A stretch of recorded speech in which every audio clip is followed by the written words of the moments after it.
The Earnestly Speaking podcast is a show that is founded on free-flowing conversation and may at times venture into mature subjects. Listener discretion is advised. Yeah,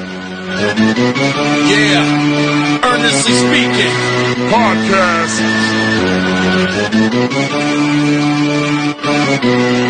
Let's get it. I'm a giant in New York, in Miami carry heat. So much more in store, my product can flood the street. Opinion Nation Godfather, CEO. Puff in the late 90s, gon' see me blow. Oh, got my hustle on, no imitation of fad. Army of untouchables, Opinion Nation staff. Never an off season, homie, check the numbers.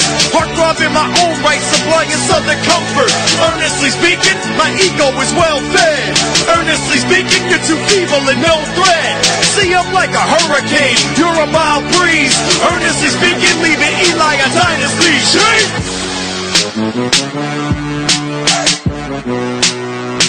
Alright, online of course, every week, do weekly picks. It's a spread with the man, Zack The Gambling Degenerate. Zack, happy Thanksgiving, buddy. Happy Thanksgiving. Are you working tomorrow? Are you cooking? I'm not cooking. Yeah. I ain't cooking shit. It's my Thanksgiving tradition. Doing it at the dog track. The dog track every Thursday. I am not cooking. No. Not really, anyway. Nothing major, as I say. I might make breakfast in the morning. That's about the only thing I'll probably make every year. But in terms of the main stuff, like, turkeys and all that, nah, I'm good. Sausage and gravy or what? No, normal scrambled eggs, maybe some bacon. Scrambled eggs? You go that weak? I'm very weak. I'm very conservative. Well, my wife's mom comes over every year, and she'll make blintzes. I guess that's like pancakes and cream and what was that? Was that shit they put on there? Not cream cheese. Whipped cream? No, maybe it is whipped cream. I'm not sure exactly. I don't know, some shit. I don't eat it, so it doesn't matter. How about over easy eggs or sunny side up? I'm not creative, Zack. I don't cook like you. I mean, do you cook? Yeah, man. I cook all the time. I mean, every morning I practically have 2 to 3 eggs over easy with bacon. Oh. So I guess the McDonald's coupons are over then. Yeah. McDonald's is where I got healthy. Yeah, true. Yeah, I'm really a master of breakfast more than anything else. I mean, I can survive and maybe make chicken here or there, or whatever, if I need to. But that's one of my goals, though, is to really get into, like, I don't want to say a chef, but at least be able to get to a point where I can cook better meals. You know what I'm saying? I thought we were only talking breakfast. Dude, I cook all the time. I didn't know that. I had no idea. I probably cook 3 to 4 nights a week for dinner. Let me ask you a question. Are you a better cook than a gambler? This year, God, yes. Well, I mean, this year, I guess here on the show, we're now 11 weeks in. I still have 5-game lead over you right now. I am 84, 73, and 4 for the year. You are 79, 77, and 5 for the year. I went 7 and 6 in week 11. You went 6, 6 and 1. Again, I'm the idiot that went 1 and 4 my best bets, and I took the under on KC and New England and KC and the Rams, and also in addition took Philly plus 8.5. Now that bet isn't that stupid when you consider the fact that that line went from 8.5 to 7 points at kickoff. Hey, listen, I can't fault you for the under because I did it earlier in the season with the Saints when the spread was like 58. Right. I was like, you get that feeling where these two offensive powerhouses are going to have a low-scoring game, and it just doesn't happen this year. And here's the thing, too, also, and that doesn't really matter in the end because, I mean, face it, the combined score was almost doubled over-under. I mean, but, there were defensive plays, but... Oh, there were amazing defensive plays. Defensive plays turned to scores immediately. I want to say either 14 or 21 points were scored by the defense. 21 alone by the Rams defense. Yeah. Off turnovers. So. And Kansas City had the a scoop and score. Kind of strip sack return for a touchdown. So technically, defense like defense interception. So technically, defense did kind of show up a little bit, sort of. But it's, they should have huge plays. Yeah, this but it was scores either immediately. a huge Yeah. play or no play at all. Yeah. I did a poll on social media this week, and overwhelmingly, Case. I did a poll saying which was my more moronic bet: the 8.5 against the Eagles and Saints, or the under on the Chiefs Rams. Now, surprisingly, on Instagram, more people thought the dumber bet was the Eagles part, which is I find stupid because how can I be dumb if the public was going with me? I had the 8.5 early on. The fucking spread melted to 7 points, so the public was agreeing with me. Those are people who have to look at pictures, all right? They don't count. If you'd have done the poll on Twitter, I bet you they would have said the under. Well, I did, and the under was everywhere else was under was the Chiefs Rams under was my far moronic pick. 80-20 on Twitter, Facebook too. So anyway, big up. I'm going to put Week 11 in the rear view mirror now because I'm embarrassed as it is. And we move forward. And obviously Thanksgiving time is here, which means we have 3 games out the gate. By the way, I'm going to announce everybody else here real quick that these 3 games are all going to be on my best bets. I'm going to go ahead and do that right now. All 3 games are my best bets. I already announced my 3 games already. If folks listen to the podcast, listen to my Unfiltered podcast today, so my Periscope Live today on video, which is on YouTube right now, of course, as well, too. And I put up a clip also, too, of the picks. I already reviewed my picks for the Thanksgiving games. We'll go through it now with you so we can compare it now. Tomorrow, I mean, first off, these games are actually pretty decent. All these games have something about them. Like, there's definitely importance. Every team has some importance into this game. There's no really bad teams here, really. If you think about it. There's no bad teams. No bad teams. The first game of the day with Detroit and Matt Patricia. They just beat Carolina, buddy. They are what, 4-6? Yeah, they're 4-6. They just beat Carolina. They haven't won with New England this year. I mean, they're technically still in the race for the wild card spot. They're only 2 games out. This is a winnable. Okay. This is actually and Zach, Trubisky's out. This is a winnable game for the Lions here. Bears and Lions. Well, Lions need every opportunity they can get because unless they go 5-1 to end the season, I'm sorry, you fired a coach with back-to-back winning seasons for a freaking loser. Well, the line, of course, like I said, the first game of the weekend on Thanksgiving is Bears at Lions. Bears are 3-point favorites. As you know, announced today, Trubisky's not playing. Chase Daniel is the starting quarterback tomorrow. That should help Detroit a little bit. What would that spread have been had Trubisky been 7.5? Well, I didn't see the spread initially. I don't remember it because they announced it. They announced him being out actually. If I'm not mistaken, like Monday. They announced it as soon as possible. So it's been out for okay. I would have said it probably about 5 points, maybe 4.5. Short. I mean, they're getting screwed here too. The Bears played the last game of the weekend. Actually, not the last game of the weekend. They played the late game on Sunday, and they played the first game of week 11 on Thanksgiving Thursday morning. That makes no sense. So there are some little advantages there Detroit may have going to this game. That's 2 strikes there on the Bears. The schedule, games, and where it's at, and of course the starting quarterback's not in the game. Now that being said, I'm not saying I'm a Trubisky homer or anything. I don't think he's all that great, but he's still, part of their team, and is still an important part of the team. That being said, Zach, I'm taking the over at 44.5. No. Wow, we're already at odds. What else is new? What you got? I'm gonna make up my 1 game loss to you this week right off the bat. You have to take the under. Chicago's defense will eat Detroit alive. Oh.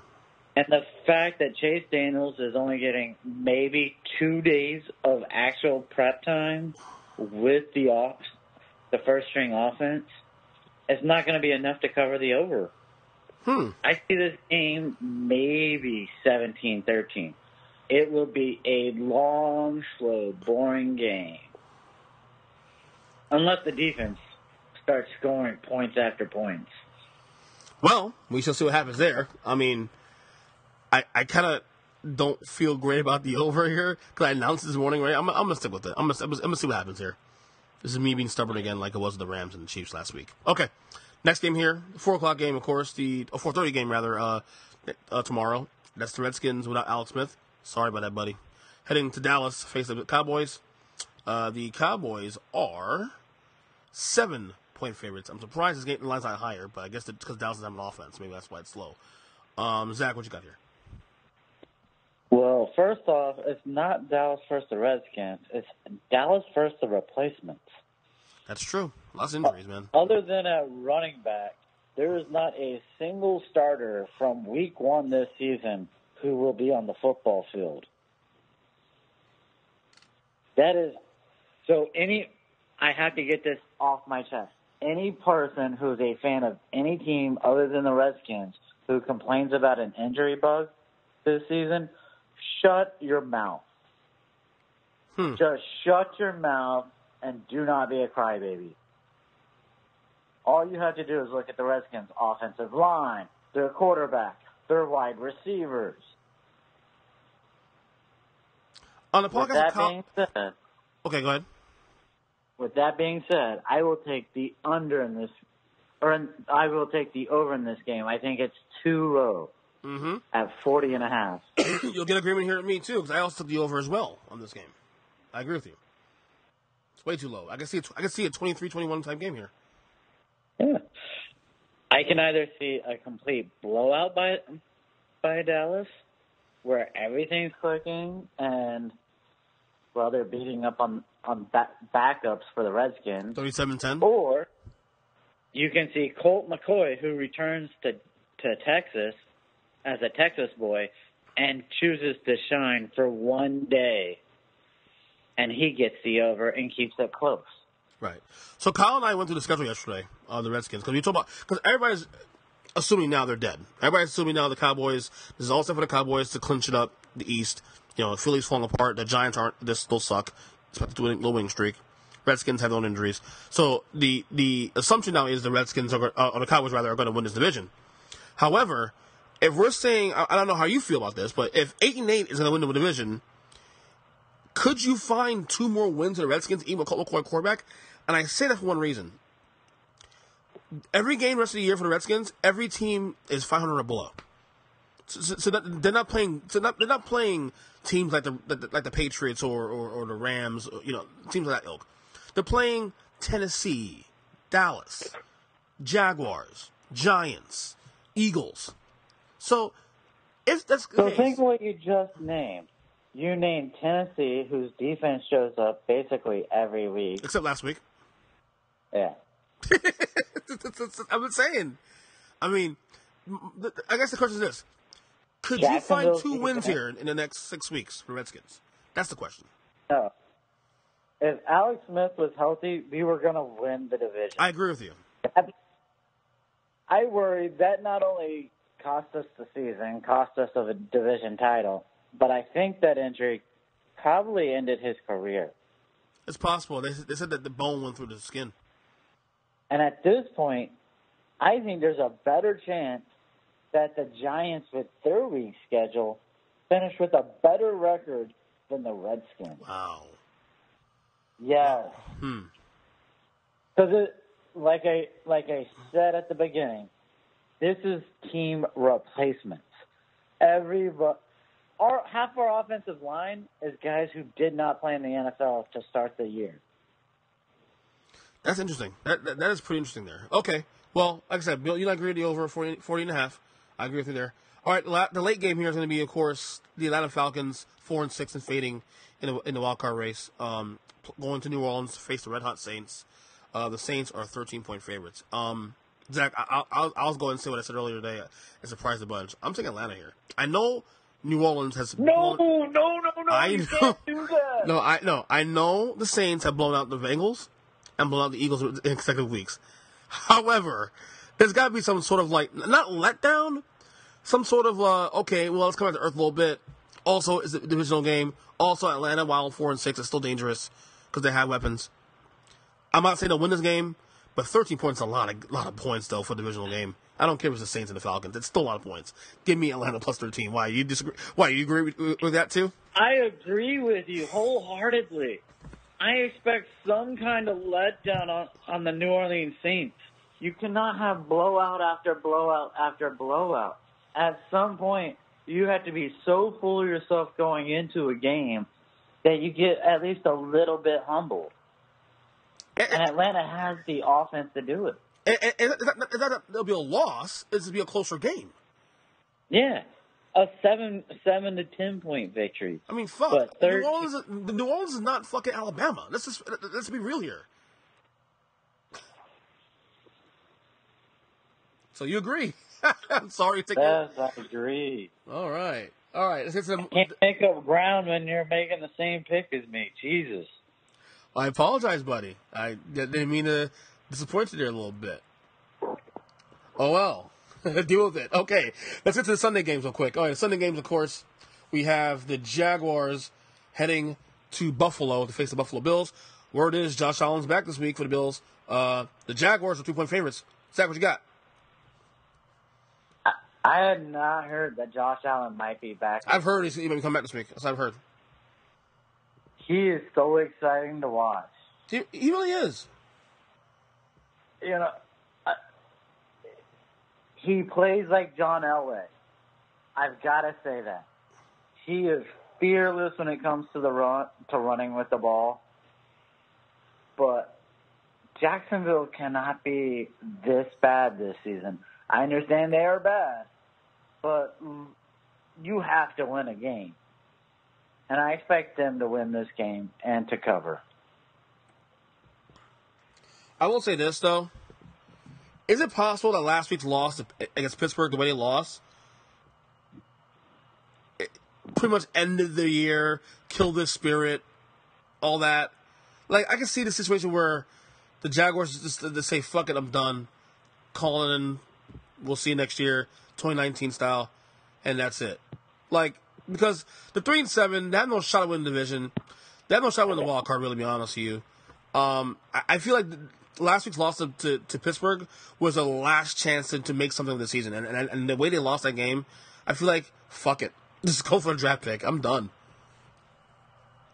I would agree with you if it wasn't for the fact that the player who gets the ball on every single offensive play has to worry about a contract next year. So he still has to shine. Blake Bortles has to go out and play. If he had a 5-year deal, like, say, Eli Manning, where, hey, I don't care, it's the end of my career. Right. I'm making $25 million. I don't need to worry. Yeah, I'd say he'd pack it in. But Blake Bortles will want to play to have a job, if not in Jacksonville, somewhere next year. I am curious, though, because I know they signed a 3-year extension. Are there opt-outs after 1 year? That's my question. I need to figure it out. I need to look into that again. From the way I've listened to everybody talk, they can move on at any point in time. Okay. Well, that being said, let me see right here. I just lost my screen. Give me a second. I took the over at 37. That's a low number, dude. I don't care who's playing quarterback for the Buffalo Bills. It's a low number. Both teams have defenses. That was a dangerous number. I think you got a better shot at getting Jacksonville to cover. Okay. So you taking the Jaguars to cover? Yeah. All right, in Buffalo. Okay, next game here. The Raiders heading to Baltimore to face the probably Lamar Jackson's second start Ravens. The Ravens right now are 10.5-point favorites. Dude, I know the Raiders are bad. That is a lot of fucking points, though, Zach. Absolutely. Give me the Raiders. Give me the Raiders 10.5 points. I'll spot to the 10.5, and I'll take the under. Those teams can't score points. Right. Lamar Jackson is great between the 20s, but Jesus, they got lucky to get away with a victory against Cincinnati. Mm-hmm. And their defense is at least as bad as Oakland's. All right, next game here, we have another shit game here. The Niners head to Tampa to face the Buccaneers. The Bucs are a 3.5-point favorite. James Winston's back as starting quarterback of the Buccaneers. Wow, that this season couldn't. I mean, remember probably one of the strangest 11 weeks in the history of NFL. Bucs start 2-0 with big wins over the Eagles and New Orleans, and the 2-0 Fitzmagic starts all that, and then he falls apart. They bring in Jameis. He falls apart. Back Fitzmagic again. He falls apart. Back to Jameis again. I mean, you can't script that any worse. No, and literally, how do you be what ends up being the best team in football? Because right now the Saints are probably most easily number one team, and they struggled through the first 2 weeks of the season. Their second week, they were lucky to win. Mm-hmm. I don't know, man. That said, I have Tampa to cover here, 3.5 points over San Francisco. I think it's more so the west to east thing for the Niners. The Bucs are actually more talented.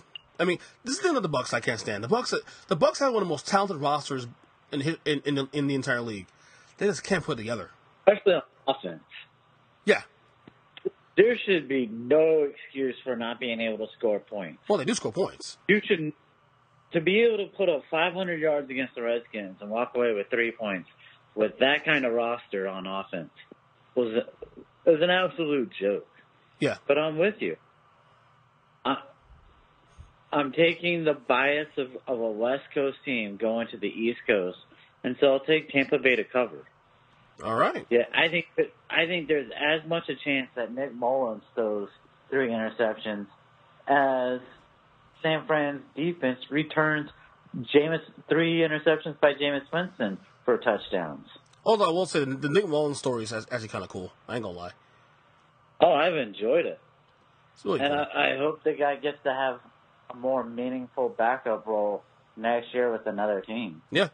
Or maybe in San Francisco. Who knows? I don't know. Well, that's Beathard. I mean, I don't know. Beathard's New York.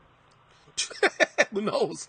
Anything is possible. Anything's on the table. If we go to New York, the Giants are heading to Philly to face the Eagles. The Eagles are falling apart, 4-6.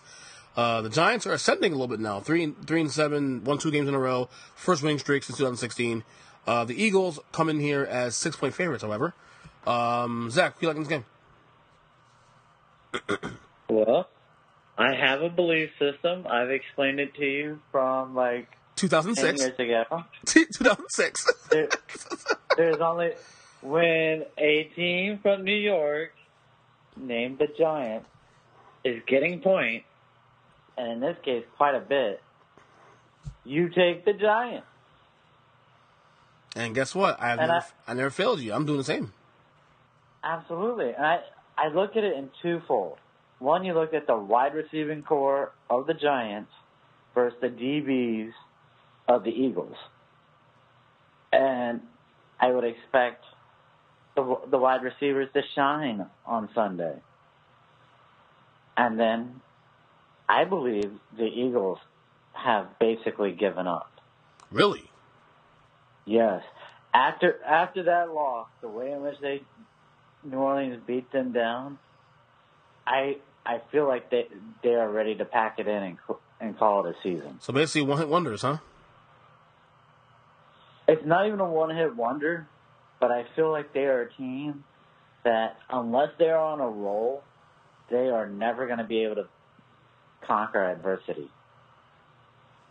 Good point. And I don't think Wentz is the kind of quarterback who can conquer adversity either. Really? I'm a little shocked. Yes. A little shocked there because Wentz is a good dude, man. He seems to be a very stable quarterback. He knows a good head on his shoulders. I mean, I don't know. I'm not questioning his talent or his character, but I don't think he is the kind of leader for a team facing adversity. The pressure of Super Bowl champions being hunted, and then the injuries, of course, too. They've lost the entire secondary now. Yeah, and you look at when Nick Foles took over last season. He had gone through adversity. He had felt the emotion of being cast aside, being disrespected, and he took it upon himself to try and prove he was still worthwhile. I don't see that in wins. So what we're saying here is the New York Giants are going to have a winning streak of 3 games by the end of this. Yes, we are. Oh, so you have the Giants winning outright. I believe the Giants will win outright. Wow. All right. We'll see what happens there. All right, next game, Battle, Ohio. Pits the Cleveland Browns head to Cincinnati, face the Bengals. The Bengals are 3-point favorites. Zachary, what you got? I'm going to be a little bit of a puss here. I'm just going to take the over. I'm going to go opposite with you, bro. I'm thinking the under at 47.5. I wanted to take Cleveland. I so want to just take the Browns to win outright. The Bengals are done. Also, I mean, the injuries too with them. AJ Green's out for a while still. Oh yeah. But there's always that thing in the back of my mind that says, for the Browns, whatever can go wrong to cost you a game will go wrong. Yeah. So you have the over, I got the under. All right, next game here. New England Patriots off a bye week, heading to New York to face the Jets. The Pats right now are 9.5-point favorites. Of course, Belichick off a bye, very dominant as well. I'm thinking the Pats will cover this. The Pats off a bye week. Gronk is back this week, most likely. Should be getting a little healthier, you know. I'm right there with you, and I actually believe it'll be the defense for the Patriots that outscores the Patriots' offense. Yeah, and I'm not even sure, is Darnold even playing? He better not. Just for the simple fact he needs to protect his weak touchdown to interception ratio. Yeah. I don't know. There are points this season, literally besides that Detroit game to start the season, where you look at Sam Darnold and go, is he really going to be a franchise quarterback? And this is why I firmly agree with the Giants with what they did this summer and this offseason in taking with Eli another year, because I was never fully sold on any of these quarterbacks. And if you got a guy like Saquon Barkley who's looked as a generational talent, you have to take the chance on that angle and hopefully have Eli play better. I would prefer going that route anyway. I'll defend that till the day I die. Sorry. Well, I mean, I will say this. I was sold on Josh Rosen, and I was also sold on Lamar Jackson. I will believe and defend for the next 3 years that either one of those two guys will be a franchise quarterback. Okay. Lamar, obviously, we got to figure out. I mean, if Lamar survives, I mean, fucking 27 rushing attempts last week. I mean, I know that was. I know I saw the podcast yesterday. That was mostly John Harbaugh, throwing the kitchen sink at the Bengals. I don't think that'll happen again. But still, you can't be doing that shit. But how many times did he take a big hit? He was sliding and running out of bounds. That's true. He did the one thing that RG3 could never learn. Yeah, slide. Protect yourself. Yeah, that's true. So we both got the Pats here. Okay, this is probably the most underrated game of the weekend, but very important. And this is Seattle heading to Carolina to face the Panthers. Both teams right now currently in the wild card mix. The Panthers do hold a 5 seed in the NFC wild card race, but the Seahawks are right behind them by a game. The Panthers are 3.5-point favorites. This is a huge game, dude. This is a huge game. I'm surprised no one's talking about it. I got Carolina here. I think Carolina 2 games in a row. They lost big to Pittsburgh 2 weeks ago. They lost in that thriller against Detroit. Carolina sort of tailed off a little bit now. I think Cam and the offense and that team gets all together this week. I think, and it's nothing to do with Seattle necessarily, but again, west to east, number 1. That's going to hurt Seattle here. I think Carolina is seething for a win here. They need a win, and I think they'll finally get it. I went the other way. I took Seattle, and it's more of the fact that it's 3.5 and not 3. So I think I'll be able to pull out the victory. I feel Seattle has a little bit of confidence in them. And if there was one quarterback I would trust coming from the West Coast to the East Coast, it would be Russell Wilson. That's true. That's a good point. I don't know. Seattle, I mean, look, they've definitely played well this year. I'm not knocking them at all. But Carolina needs this win. And I think Carolina is better than the record indicates. So I'm gonna trust in Cam Swag to take care of business. Okay. 4:00 games here. We have the Miami Dolphins heading to Indy to face the red-hot Indianapolis Colts, which, by the way, on this podcast, on my solo pod today, I officially launched the Andrew Luck MVP campaign here at Earnestly Media. Andrew Luck should be in the mix for MVP, especially if they win out and make the playoffs. The Colts are 8.5-point favorites. Zach, your thoughts on the Andrew Luck thing and your pick?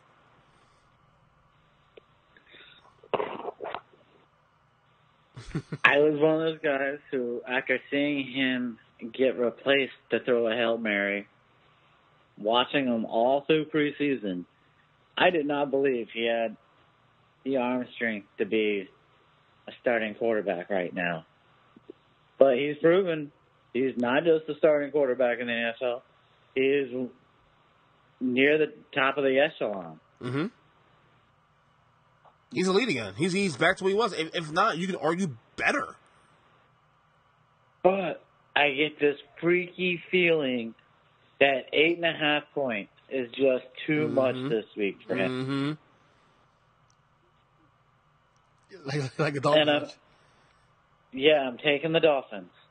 I am too. Again, it's the same New Orleans effect. Okay, they've blown up this team here, blown up this team here. Okay, meet me in the middle somewhere. Not necessarily means they'll lose the game, but it's a lot of points against a competitive Dolphins team. Yeah. You gotta give them that. Dolphins are competitive. You gotta give them their defense practically shows up every week of this season. Mm-hmm. I'm with you. I have Dolphins here also too, plus 8.5. 100% with you. All right, next game here at 4:00. We have the Arizona Cardinals heading to L.A. to face the Chargers. The Chargers had a huge loss last week to Denver. Again, that loss it says a lot more about the Chargers in terms of trusting them to go to the Super Bowl. They're out of my tier now already. That's a bad loss. But they are 12-point favorites. But they are 12-point favorites this week against Arizona at home. And I think I actually think they'll cover the spread. I think they'll hear all the doubters like myself saying this and all that, and I think they'll take care of business. So I think they'll cover 12 points against Arizona. And I'm right there with you. Mm-hmm. I think they cover, and I feel bad saying I think they cover a 12-point spread after I just talked about Arizona's quarterback could still possibly be a franchise quarterback. Yeah, in 2 years. I mean, you give him a 3-year window. Yeah. But that's the thing. Arizona's defense is terrible. They have no run game. They wasted almost $40 million on a running back that is not a running back. He is a slot receiver. Dave Johnson? At best. Yes. I'm not gonna lie. I don't watch the Cardinals games to make an assessment. In fact, when they're on Red Zone 4:00, Red Zone 4:00 is almost. I say almost unwatchable. If you had to put Ty Montgomery tape from last season versus David Johnson tape this season, I feel like every single person who watches those two tapes would say Ty Montgomery is a better running back. Really? Oh yeah. That's a hot take. No, I don't know what happened to David Johnson. He had an injury. He had a great season 2 years ago, and then he had the broken wrist, and he's come back this season, but he is not running like a running back anymore. He does not run with any kind of authority. It's probably the injury. I'm willing to bet that. I'd say that much. So, but I like the Chargers. I think they're going to hear all the daughters like myself talking, about this. Yeah, and I feel like it's a bounce back. Like, we got embarrassed when we should have won. Mm-hmm. And let's come out and prove we are still a legit threat. Yeah. Speaking of that team, Denver, they are at home against the Steelers. The Steelers are 3-point favorites. I got to be honest with you. Denver's, look, they're not a good team. They're not a great team. But they're fucking frisky as shit. And you saw last week. They almost beat the Chargers. They almost beat the Chiefs twice this year. Yeah. I mean, Denver, And look, they're going to fire Vance Joseph. But say what about Case Keenum. Case Keenum fucking plays every down and every yard like his life's on the line. And I don't know if the Steelers will actually lose this game. I'm taking Denver. I'm taking Denver +3. They're home. Pittsburgh might. I mean, look, I had that emotional win against Jacksonville. I mean, I can't see the Steelers walking into Denver and blowing them out. I can see the Steelers winning in a 1-point game, but I like Denver here. I don't know. In this spot, I like Denver. Yeah. And I don't know what's wrong with me. This is the one team where I have so much in what they have that I forget how they actually play. And that's Pittsburgh. I always want to go with Pittsburgh because of their weapons on offense. I had it marked down tonight. Hate Pittsburgh. But I'm going to tell you, I'm going to take the under. Okay. Which is 46.5. Yeah. Denver's defense, I think they can show up and put a stop. Make a couple of stops and keep the game really close. And maybe it is a 20-17 game. That's not a bad bet, though. 24-20. That's not a bad bet, actually. It's not a bad bet. Yeah. In fact, I'll be honest, it might be a better bet than mine, honestly, but we'll see what happens there. All right. Sunday Night Football, of course, the Minnesota Vikings at home against the Green Bay Packers. The Packers are fading, but they're still alive by a thread for the NFC wildcard. Look, I already announced yesterday in the podcast, the Bears are going to, by virtue of their win against Minnesota on Sunday Night Football, they're going to win the NFC North. Because the Vikings schedule is tough going forward. They got to play Green Bay this week. They got to play New England the week after that. They got a couple of tough ahead. So even though Minnesota gets to the playoffs, they win the North. The Bears have a little bit easier schedule going forward. So I'm giving the NFC North to the Bears. That being said, this is a huge game. Unless Trubisky's out for a while. Well, he'll have 2 weeks off now to get that shoulder rested. Minnesota is a 3.5-point favorite here. This is a pick 'em for me personally because Aaron Rodgers at some point has to win a game, right? I mean that is something, right? I mean, at some point he has to win a game. Well, it's not just win a game. You have to win a game against a competent quarterback. Well, I mean, who's beaten this year? He's beaten garbage. Josh Allen. Yeah, Josh Allen, Trubisky, Josh Allen, Brock Osweiler. Yeah, that's 3 of them right there. And with Trubisky, it was week 1 of the season where they pretty much thought they had it in the bag. Yeah, should have won that game. I'm taking the over in this game because I'm not touching any of these teams because Minnesota. First off, this is prime time, and Kirk Cousins in prime time. We know the history of that. You know all too well about that. It's a real thing now. It's a real thing. If you didn't believe it before after last week, you believe it now. I'm not saying it's his fault necessarily, but he doesn't rise his level as a quarterback on prime time. So I'm going to stay away from the both these teams and take the over at 47.5. Do you ever believe in timing? Like, if you're a Green Bay fan, this is one of those times where you have to go, thank God for the timing. Mm-hmm. Because what did you just say about Minnesota and Kirk Cousins specifically? Prime time. Prime time. Which means he won't show up. Exactly. This is an easy win for Green Bay. They could put out 2 wide receivers in wheelchairs. Quay Matthews could be on a plane to Mexico, and guess what? They will still win this game because Kirk Cousins knows this is prime time. So take the Packers, huh? Absolutely. All right. Finally, Monday Night Football. The Tennessee Titans heading to Houston to face the Texans, who have now won 7 straight games. By the way, the weirdest 7-game winning streak in the history of football.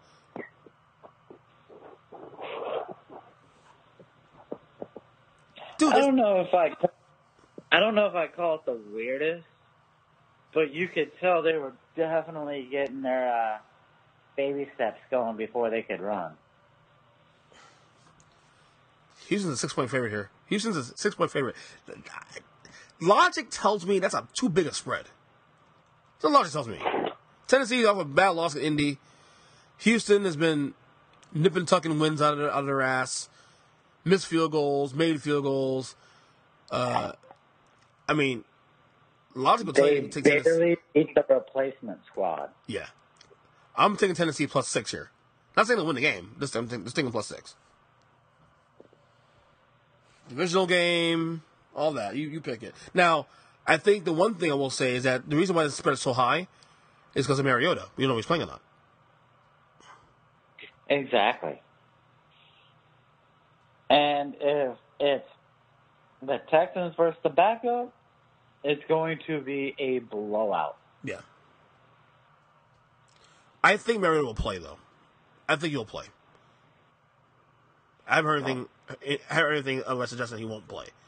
I've heard that he's I'm going to gamble that even if he plays, he's not healthy enough to make an impact. And so I'll take Houston to cover. You know, you made me want to change my pick now. But I'll leave it alone because just for the sake of competition between you and I'll leave my pick alone. I have to look at it this way. What is a safer prediction? That after 7 wins, that their offense is finally going to really start clicking, and it's prime time, and Deshaun Watson loves to shine in prime time? That's my guy.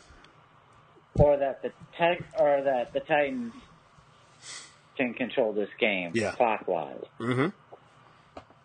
Well, we'll see what happens there. We got a couple more days before that Monday game. So this week's buys are well-deserved. The Kansas City Chiefs and LA Rams both on buys this week. What a game this past week, Monday Night Football. And I'll tell you what, Zach, coming up this game... Dirty freaking refs, dirty NFL.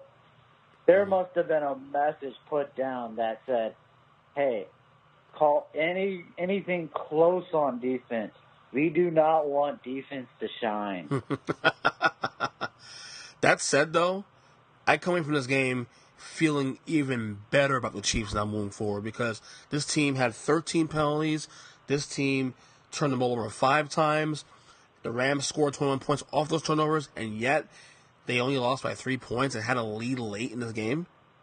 And I feel better about the Chiefs going forward. As long as they have the number 1 seed, and as long as everything goes through Arrowhead in the playoffs come January, there's no way the Pats or the Steelers can go blow for blow with this team. There's no way. After what I just saw last week. Not after what I saw. No. One, I think it's going to be an AFC West conference title. For the simple fact. Chargers Chiefs? Yeah, I do not believe that the Patriots can win on the road in the playoffs this year. I have no faith in the Steelers. They are a hit-or-miss team that apparently only likes to show up during the regular season for the most part. Yeah. I'm praying that Houston keeps winning because Houston keeps winning, they get the number 2 seed probably. And that's the thing. It could be Deshaun Watson versus Pat Mahomes, and that would be unbelievable to watch. Oh, yeah. The narratives there be fun to watch, I'll tell you that much. Before I let you go, this is the last regular season weekend for college football. Some big games this weekend. Obviously, we're both Florida State fans. It's not really a big game this year because we suck. But Florida State, how do you feel about this game? It's senior day. We beat Boston College. We beat Boston College last week. I mean, granted, it was a miracle, but... Okay. We got robbed against Miami, so we should have had that division rival, in-state rival victory. And now it's going to be senior day against Florida. It's in Florida State, right? I have not sided with our team all year. I believe for one weekend this year, Florida State plays with pride plays with heart, and I believe they win this game. And that game is also in Florida State, too. That's correct. It is Florida State. The other game I want to talk about here as well is, of course, the big one, Michigan-Ohio State. I'm praying to God Michigan wins this game because, number one, they'll get closer to the playoff. Number two, they'll probably knock Urban Meyer out probably for good. I think Urban Meyer's going to retire at the end of the year. I got a bet on that. Yet I don't feel good about the game. Like, if you ask me my gut, I got Ohio State win this game. I prayed I'm wrong, Zach, but my gut tells me that this is a spot that Urban Meyer does well in. This is a spot that Urban Meyer and Ohio State always thrives in. Underdog, no one believes in us. They're kind of under the radar, sort of, for being a big school. And then they win a game they probably shouldn't win, and they win anyway. I'm scared shitless for Michigan for this game. Well, we kind of talked about this either last week or the week before, and I'm pulling for Kyle Murray in Oklahoma. Of course. So I really hope that the douchebag at Ohio State beats Michigan. Only because of the Oklahoma thing. Absolutely. Otherwise, I would not want to root for that guy. He is for a man who talks about how he wants to raise men who come to his program, turn the boys into men, and have an upright team. I'm sorry. I saw what happened at Florida. I've seen what's happened at Ohio State. And I've seen what you put on your coaching staff. You're just a douchebag. And that's being polite. Wow.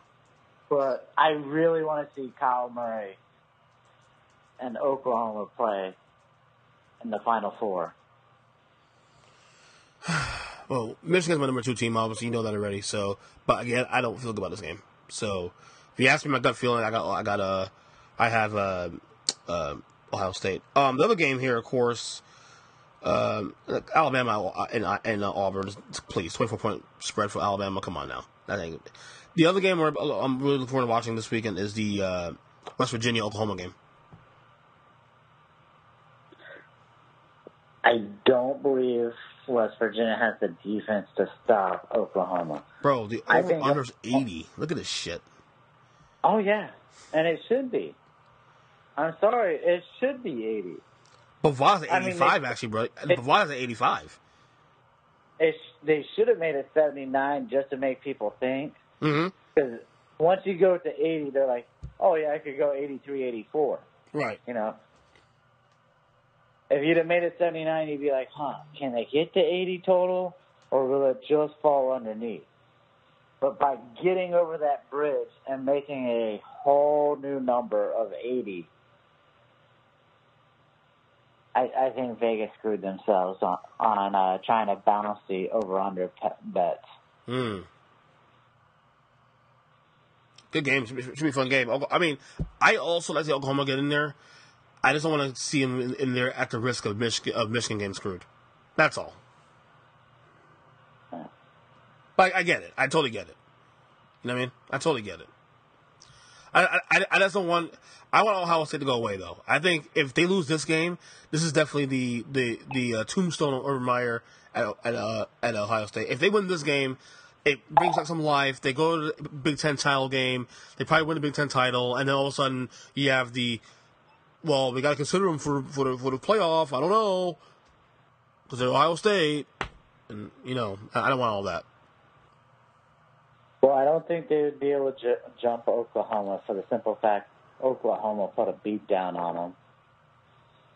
But I don't know. We'll see what happens there. We'll see. It should be a fun weekend. I mean, it is depressing because college football look, it has been a phenomenal year, but it's been a solid year. It was fun watching a lot of these big games. It was some really good games this year. So this is probably a depressing time for me, and when college football comes to an end. Because bowl season, I'll be honest with you, other than the playoff and maybe a couple of other bowl games, I don't get I don't get excited about bowl games anymore like I used to. I just don't. To me, they're overexposed, preseason games. Really, honestly. I almost feel like when we were young, they had a meeting. I did. That's what I'm saying. As we've gotten older, we understand that, well, now it's just an exhibition game unless you're really playing for something. I mean, if you're a gambler, obviously, which we both are, I mean, then it means something because it's something to gamble on. But other than that, it's just... Yeah. It's like whatever. But when we were growing up as kids, and even in our early 20s, it had a meaningful impact to make a bowl and go to a bowl and win your bowl game. But as I've gotten older, at least, I feel like unless you're playing for the championship, it really doesn't matter anymore. Yeah, I'm with you. I tend to agree with you there, too. I tend to agree with you all 100% there. And bowl games haven't mattered to me really in a long time. Like, I watch Florida State play where they play in, and any schools I really care to watch, like, I'll probably watch West Virginia's bowl because I want to see Will Greer and how he plays, or I want to see a couple other, schools I may care about, but other than that, I don't really care. Yeah. So, it should be a fun weekend. Zach, you have a happy Thanksgiving. Good luck on your picks this week. Again, this is going to come down to the wire with us, I think, because I thought maybe this week I got some separation, but clearly I only got one game separation. That's not much. I just want to say, Ernest, thank you so much for this podcast. It has been a blast over the years doing it with you. Of course, man. And thank you, Alex Smith, because you gave me so much hope this season in my team. Which, do you know who is leading the NFC East right now? Currently the Redskins. Till tomorrow. The Redskins. Till tomorrow. Thank you. Look, for the record, and I probably shouldn't. Oh, wait. Real quick. One last question. Go ahead. Do you know who's in last place in the NFC East? For now, the Giants. We'll see on Sunday. That may change. Because all of a sudden, the Giants win that game against the Eagles. They are 4-7 with the Eagles. Tied. I just want that to be known that right now at Thanksgiving, Alex Smith had a division title going, and the Giants were in last place. Something Kirk Cousins never could have done. Well, I mean, the Giants part we didn't need help with because we sucked last year too. So this is just par for the course for us as a late. That's all I gotta say about that. Zach, happy Thanksgiving as always. I'll see you on the weekend, and good luck with your picks. Don't lose any money. Man, good luck to you, man. Happy Thanksgiving to you and the family. All right, man. Thank you, man.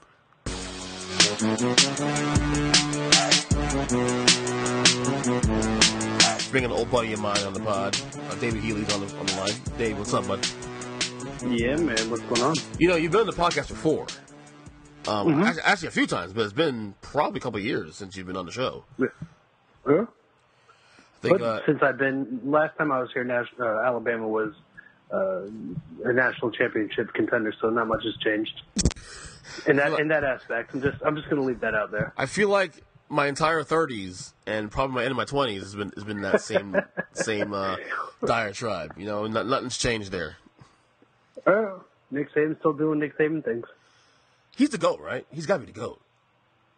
I mean, considering the fact that, look, when you say GOAT, you mean? There are guys that won more championships than he has, but, in the era he's doing it, and he's still, and to me, it's kind of like Belichick. It's not even just the winning. It's the, even when he's not winning titles, he's in the conversation every freaking year.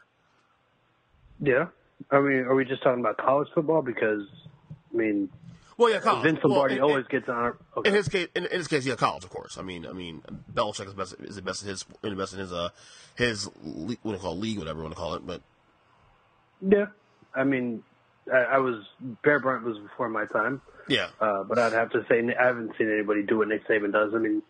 You win a national championship at LSU, and then you leave and they suck, and then Alabama sucks, and you show up and they just start winning. Like you're kind of a determining factor at that point. So. Yeah, Nick Saban to me is the GOAT. So I agree with you there. Yeah, look, you don't have to. And I think with people too. And this is kind of a problem today with society in general. Like people feel like they have to like the person to kind of like give them his props. I'm like, no, that's actually wrong. Like you separate the two. Like You don't have to like Bill Belichick to know he's great. You don't have to like LeBron James to know he's great. I hate Michael Jordan. He's the greatest basketball player of all time. I mean, that's not even a question. So, I mean, the day we start looking at things from outside of bias eye, I think we can, succeed as a society anyway. And that goes in sports, that goes in political arena, that goes in just life in general. You're dancing a very fine line of delusion right now. I trust me, I 100% agree with what you just said, but to think that is going to be a possibility in all arenas is a reach, at least in my own opinion. Well, I'm a hopeful guy. I come from I try to be hopeful as possible. I don't want to take that from you. Well, I mean, I won't lie. My patience is thinner now because being a father of two now and 2 young kids and being a little more sensible in that way. Like, I don't have time to be as patient as I used to be. Like, I always tell my wife, my bandwidth is like literally this small. If it's bullshit, I don't want nothing to do with it. My time is precious now. My time is just, it is my time. Maybe 10 years ago, we'd been like, well, we'll work with you a little bit. Now I don't have that patience anymore. But that is a completely different conversation because I've had plenty of conversations with my wife and my dad about when people say my time, and my perception of time is different than most. What do you mean? believe that my time, for instance, I'm given 24 hours a day, and if I sleep 6 of those, and I work another 8 of those, and if for whatever reason my family needs 8 of those, whatever my time consists of, like, it's not my time. It's while I'm on this planet, I'm here to serve a purpose, and so it's never really my time. So my patience is stretched a little bit more based on, like, how much do people need some of the time that was granted to me. So, having said that, that's a completely different topic other than our ability to be patient on our own time. So, basically, I mean, it makes sense. Like, I mean, in my case, I'm a very patient person because I don't believe that the time, for instance, I have 24 hours today, but if for whatever reason that, my family and friends needed all of it, because they're going through life-changing things, that it's no longer my time, it's what can I do for them. So it's their time at that point. Isn't it funny, though? Like, we always view 24 hours as a lot, and then, like, if you really break it down to a science, like, it really isn't that much in a day. Like, I guess it really more so it depends on how you embrace your life and lifestyle. 'Cause, I mean, 24 hours is a lot of time. I agree, in a day. But depending on how you approach the day, depending on what you prioritize itself, this is why social media, for example, has always been something that I've always been fascinated about, in a sense, where, like, I love social media from the aspect of being able to contact people and be able to see the world out there. But then it also takes away from, from things that maybe, I mean, productivity, for example. Like, it makes you less productive in a lot of ways, too. Yeah, to a point. I mean, honestly, me and my homeboy had this conversation about social media. I feel like social media just is.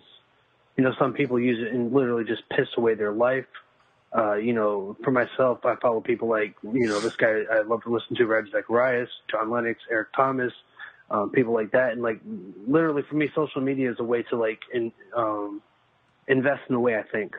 So, I feel like, yes, it could be both. If you use it to listen to people who have learned and who have perspective, like, I know you like Gary Vee. And these people could shape the way that you look at life. If you listen to people talk about drama, you can literally vegetate your brain. So it just depends on how you use it. Yeah. I think with me, being in sports media, doing it independently for the last 7 years now, you're exposed more to a lot of the bullshit in social media. You're exposed to just the mundane stuff. I mean, maybe that's why I've become a little, like, I like to think I'm a little more balanced with it. Like, I'm on Twitter as much as I used to be. Facebook probably a little more so, but Facebook for me still feels a little more personal, because I feel like my personal friends and family are always on there, and I feel like there's a lot more, meaningful conversation on Facebook, even though I try to avoid that too, because with the politics now getting worse and worse every year since its creation, I tend to keep my mouth shut a lot of things. You know what I mean? So, but again, it's all about how you perception. This is my problem with you keeping your mouth shut. Literally, I have like you and one other friend who like they say they're a moderate, and like literally they're a moderate. You can argue both sides of the coin, but a lot of people claim to be moderate, and they're completely biased. Right. And so when I talk to you and my buddy, I'm like, you're the person who needs to talk to like everybody. Like you need to talk to Democrats where they're flawed, and my buddy needs to talk to Republicans about where they're flawed, and like to keep everybody balanced, because like most people just they claim moderation, but like literally just run to one side. So I respect that you try to stay neutral by not engaging in that dialogue, but the only people that can really change someone's mind are somebody who is actually neutral and can keep them balanced. That's what's funny though. In my opinion, that's what's kind of funny though, because like I get from both sides. Like there's some people on one side that says that I'm way too conservative for my views in terms of like even my wife has said at times in the past that I know you're not a Trump guy, but you tend to defend him a lot more than you should. I'm like, well, I'm not going to sit there and pretend that the world comes to an end because he's president. I don't like the guy necessarily, but I'm not going to sit there and think that, my life hasn't changed much the last 2 years. I'm not going to sit there and just, I have more control of my life than what he can do. Like, and if there's one thing about this Trump era that I do like, to some degree, is that the checks and balances are working to some degree. Because the people who don't like Trump, the Democrats, for example, who don't like Trump, at least you can say that, the things in place in government have actually limited his power. If you were to believe that Donald Trump actually can do the bad things people perceive him to do, it's been limited to some degree. You know what I mean?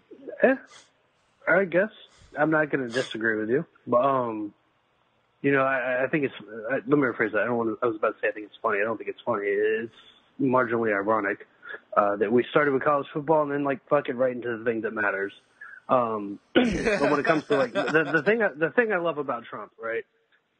There's only like one thing I love about Trump, and that is he pisses off an entire demographic of people that I find to be extremely way too sensitive. Which like I had. What was that? Which group are you referring to? The demographic that needs a fucking hug in a safe place. And this is what I told my buddies at the barbershop, right? These two guys are breaking each other's nuts.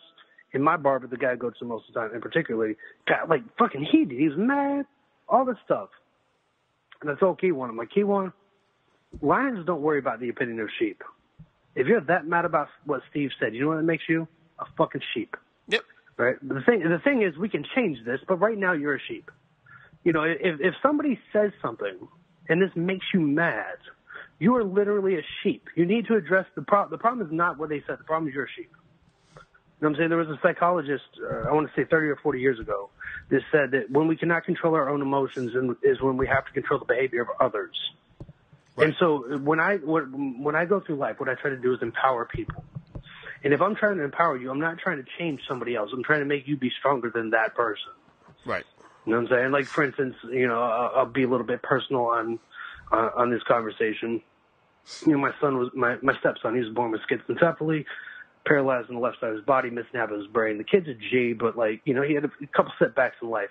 Right. It wasn't, the best start to things. But like when I told my wife, I'm like, baby, you gotta understand. At some point, somebody's gonna say your son's retarded, right? What I want you to do is get to the point where you don't fucking care what they have to say. If they feel the need to use if they use the R word, that is a reflection of the way they are. It's unfortunate, but it's true. Like we can't. There's shitty people in the world. We cannot change shitty people. But we can be stronger. Right, exactly. It's like I said too. Like you know what? For everything we look, I hate racism. It's never going to end. Mm-hmm. There's always going to be that 0.1%. Even if you change minds, there will always be that 0.1% of a person out there that's racist. And look, you can't sit here and just empower that 0.1%. That's why this is why I keep saying that social media is kind of a fun house, because like I don't think social media reflects reality well. Like the reality is, look, while there is a lot of bad things out in the world, a lot of things that I don't like that's going on in the country, I still believe that there are much more better things going on. We've come further as a country And as a society, in the last 30 to 40 years, then things were worse in the 60s than they are in 2018. And anybody that tells me different is a fucking moron. I feel like, it's kind of like one of those things with social media. Before social media, we used to know how to socialize as people. We would just talk and walk up to people and whatever. But now we just text them or hit them up on Tinder and let it be what it is. I feel like Tinder. I've never used Tinder for this day. I've never used Tinder either, but I'm saying it's literally you want to smash, you just fucking start swiping one way and then that's it, right? I feel like socially as people, we've societally, we have we had a black president, whatever. We've grown in some areas. In some areas, when it comes to socializing, we've gotten significantly worse.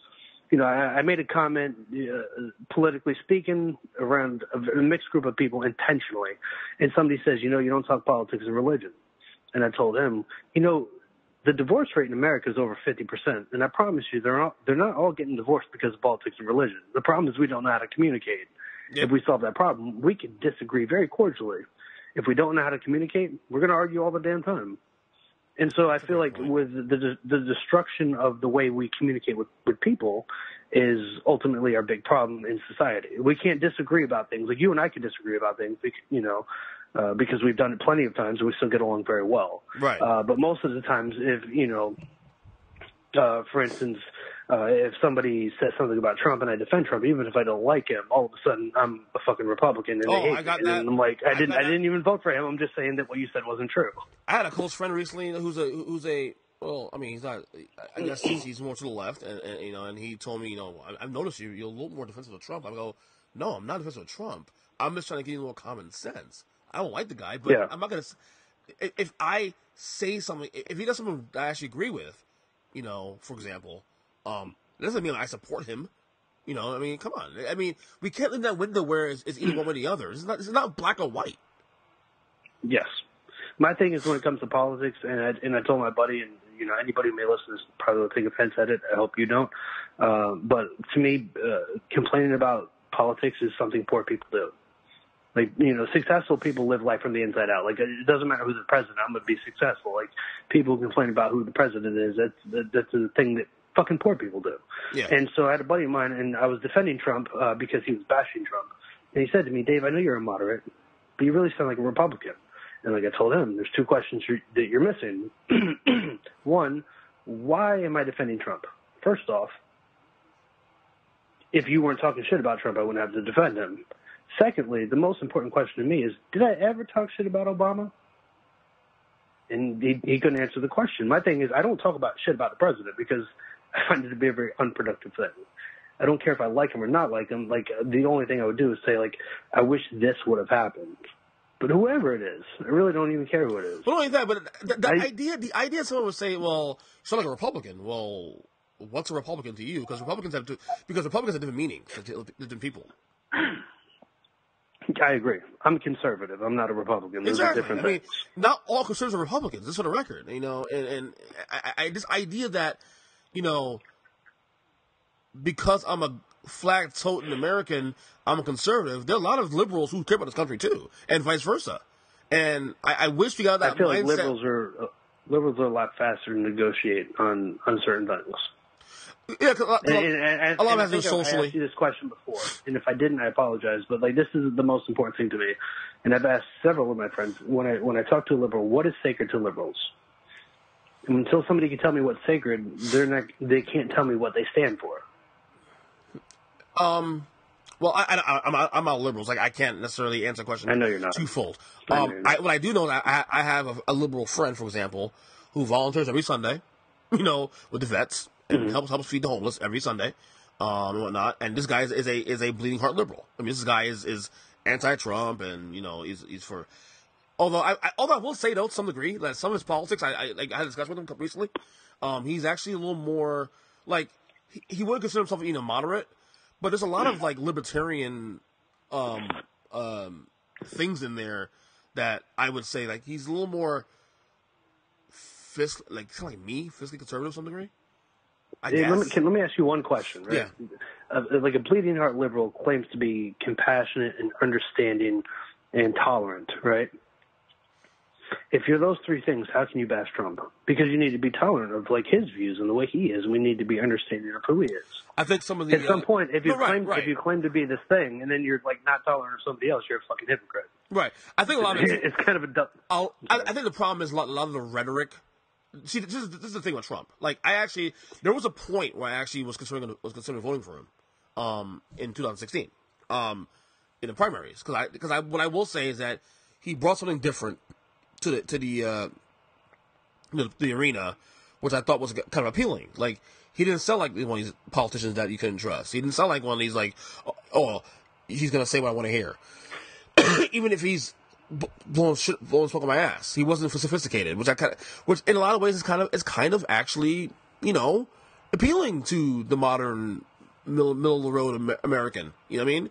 Mm-hmm. Granted, this guy is still rich. He still is Donald Trump. He is an elitist. He's been an elitist his whole entire life from birth. But he was also a Democrat for like most of his life. Supposedly, yeah, right. So there was. He was never a racist until he became the president. Right, supposedly, right. And so, there was that appeal, and then a lot of the rhetoric toward the end, the Steve Bannon stuff, and and the things about Mexicans and all that. That's when it started becoming, to a lot of people who may have been on the fence with him, to say, "Oh, well, fuck this guy. I'm not gonna go there." And that's where he lost me. He actually lost me on the Steve Bannon shit. To be honest with you, that was I said, "Nah, I can't do it." Yeah, honestly, where he lost me, like I told my homeboy a couple weeks ago, I'm like, dude, I'm not good at emotions. Like, if I can reason with you, I can logic for you, I can be there for you, but I can't. Like, I'm not good at empathy and sympathy and the shit honestly, I don't even believe empathy exists. I can't know how you feel because I haven't been in your shoes. But ultimately, for me, if I always take what people say to their logically consistent point. And Trump said about John McCain, I didn't even like fucking John McCain, but he said about him that, McCain was a prisoner of war. I prefer my guys that weren't captured. And all I could think is, if that's how you feel and somebody died fighting for my freedom, you would probably prefer the guys who learned how to stay alive. If you don't respect the military, there's no way in hell I'll ever respect you. Because the military, to me, is like a very important thing. And so, like, that's as soon as he said that about McCain, I didn't even like McCain, but I'm like, you know what? If you don't respect them, I don't respect you. Like, I have, this is my biggest problem. And that's why I mentioned something to you earlier about, like, to liberal, what is sacred. To most of my friends, the biggest area where we disagree is I have standards for the things I believe.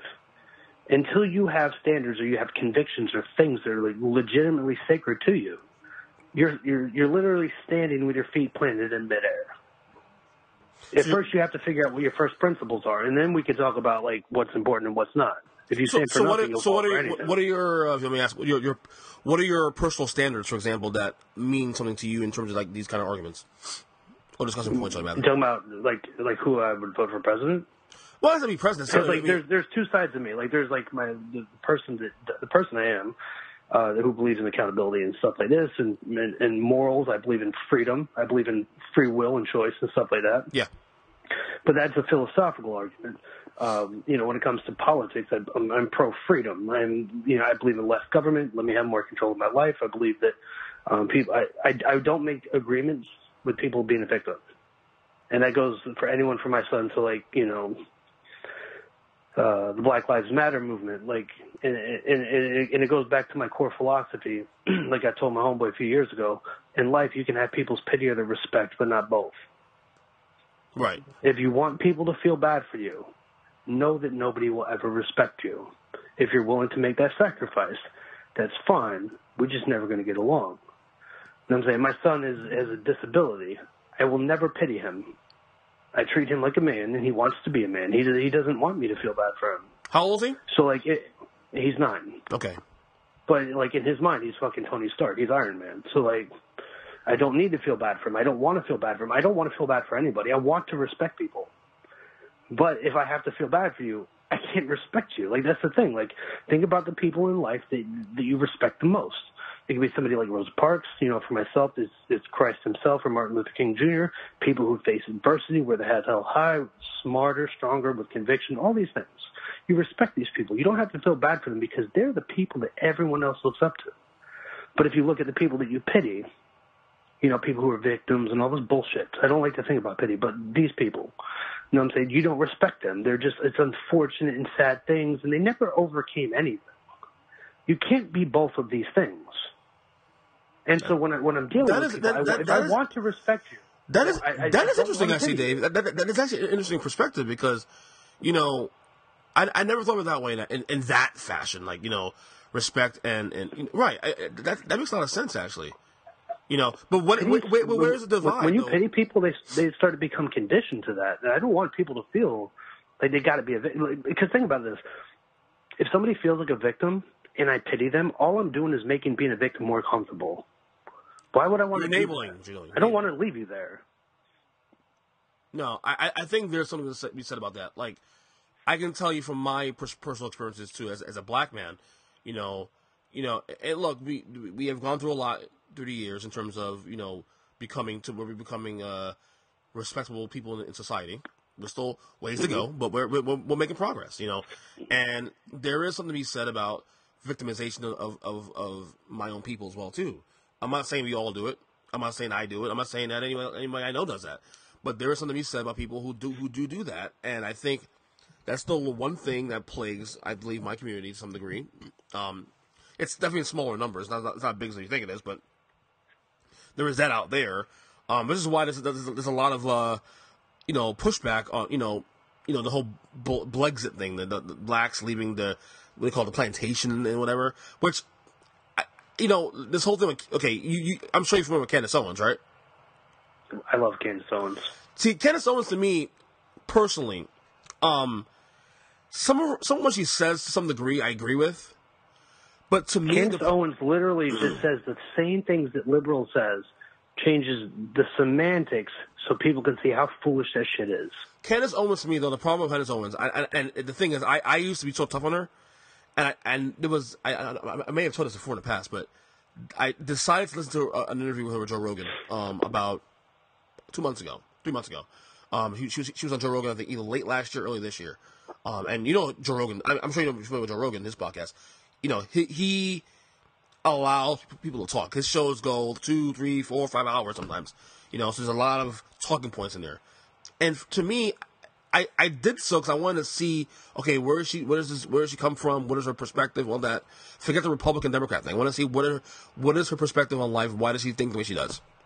And I came away disliking her even more because to me, she came up more as a resentful person, like she's angry. Like, what are you angry about? I mean, I know things happen to you, but you know, you sit here and you espouse out all these ideologies, and I get what she's saying to some degree, but it comes from a place of, like, I don't know, not ignorance, because she's far smarter than that, but it's like she's doing the same thing that she accuses Democrats of playing identity politics. And to me, that bothers me. What did she say that you didn't like? I mean, there might be things. I gotta remember specifically. It was in the interview. It's been a while since the interview. It was like a 3-hour interview. It was really good. I spent the time listening to the interview. Yeah. But if you could point out things, this is the thing. If you could point out things she says, and it makes a good point, I'll agree with you. But you know, for instance, like a few months ago, maybe a month ago, she said, you know, that there was 70 illegal immigrants shot at the border over the weekend. And she's like, you know what? It wasn't illegal immigrants at the border. It was black people in Chicago over this weekend. So you could stop acting like you're offended because, like, it wasn't the thing that you're trying to protect. Like, literally 70-plus people died in Chicago. 70-plus black people died in Chicago.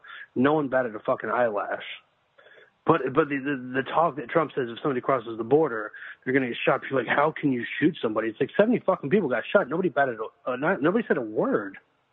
The double standard, it goes back to what I think I mentioned to you last time. You know, Joseph Stalin once said that one death is a tragedy, a million is a statistic.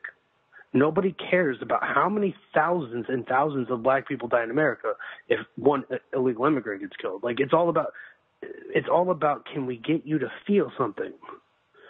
And that's my problem. I'm not good at feeling. I'm good at logic.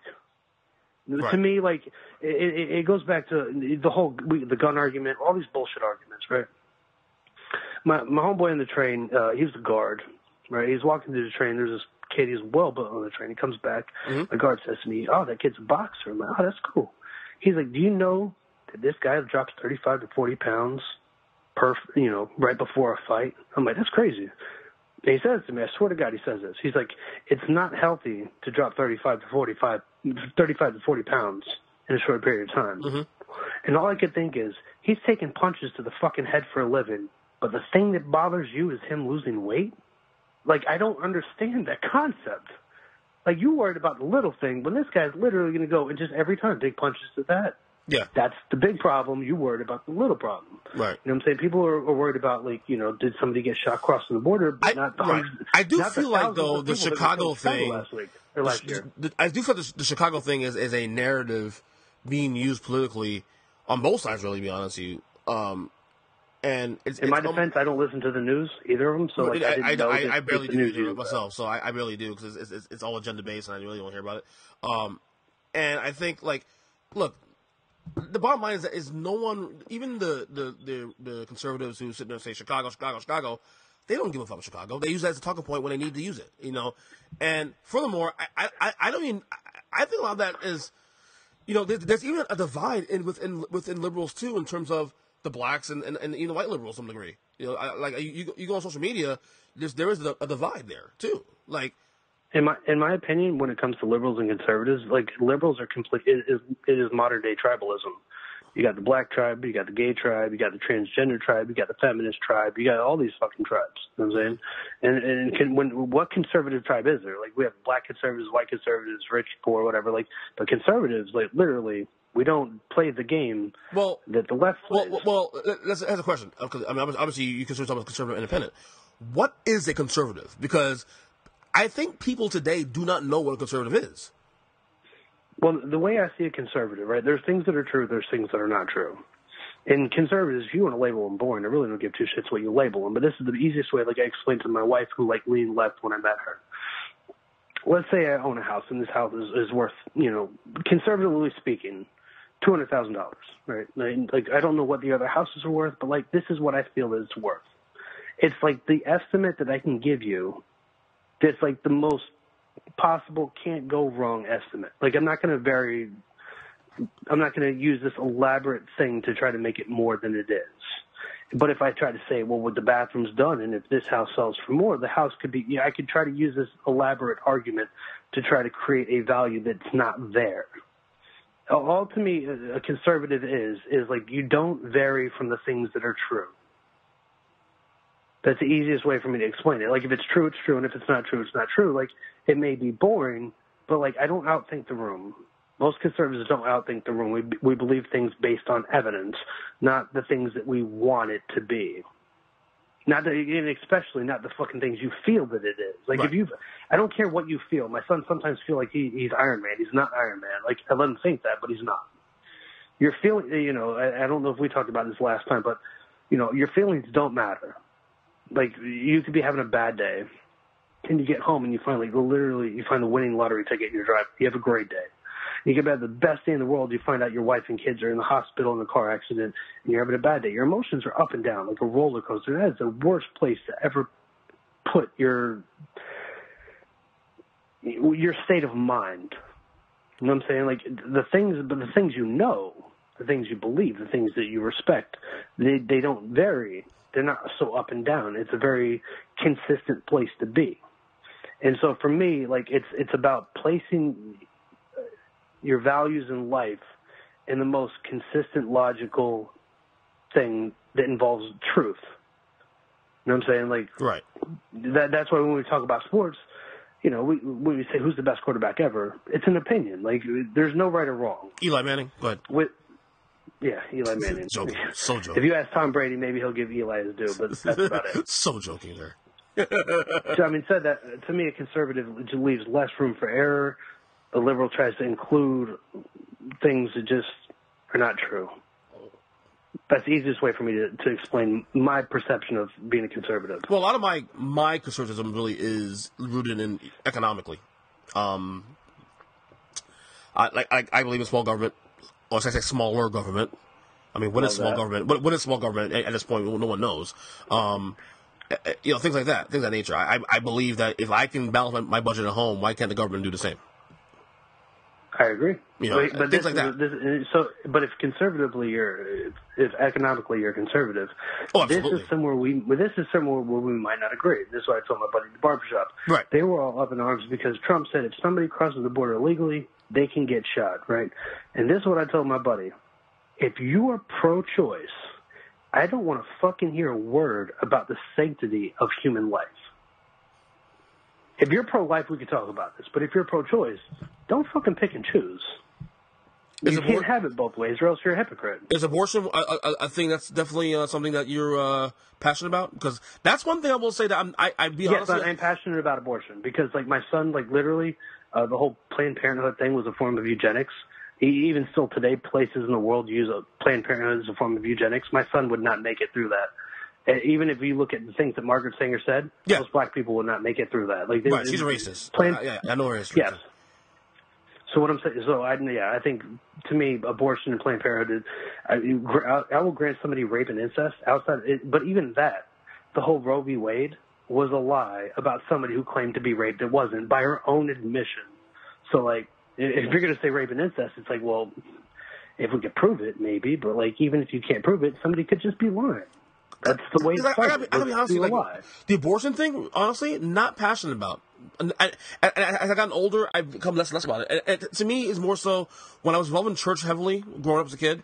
I obviously, pro-life, and as I got older, you start to, form your own thoughts. Okay, well, when is it acceptable to do that? Rape, as you said, rape and incest, all that. Look, I don't necessarily agree with abortion myself. What I'm saying, and I've said for years, is that I don't necessarily, I'm not passionate about that.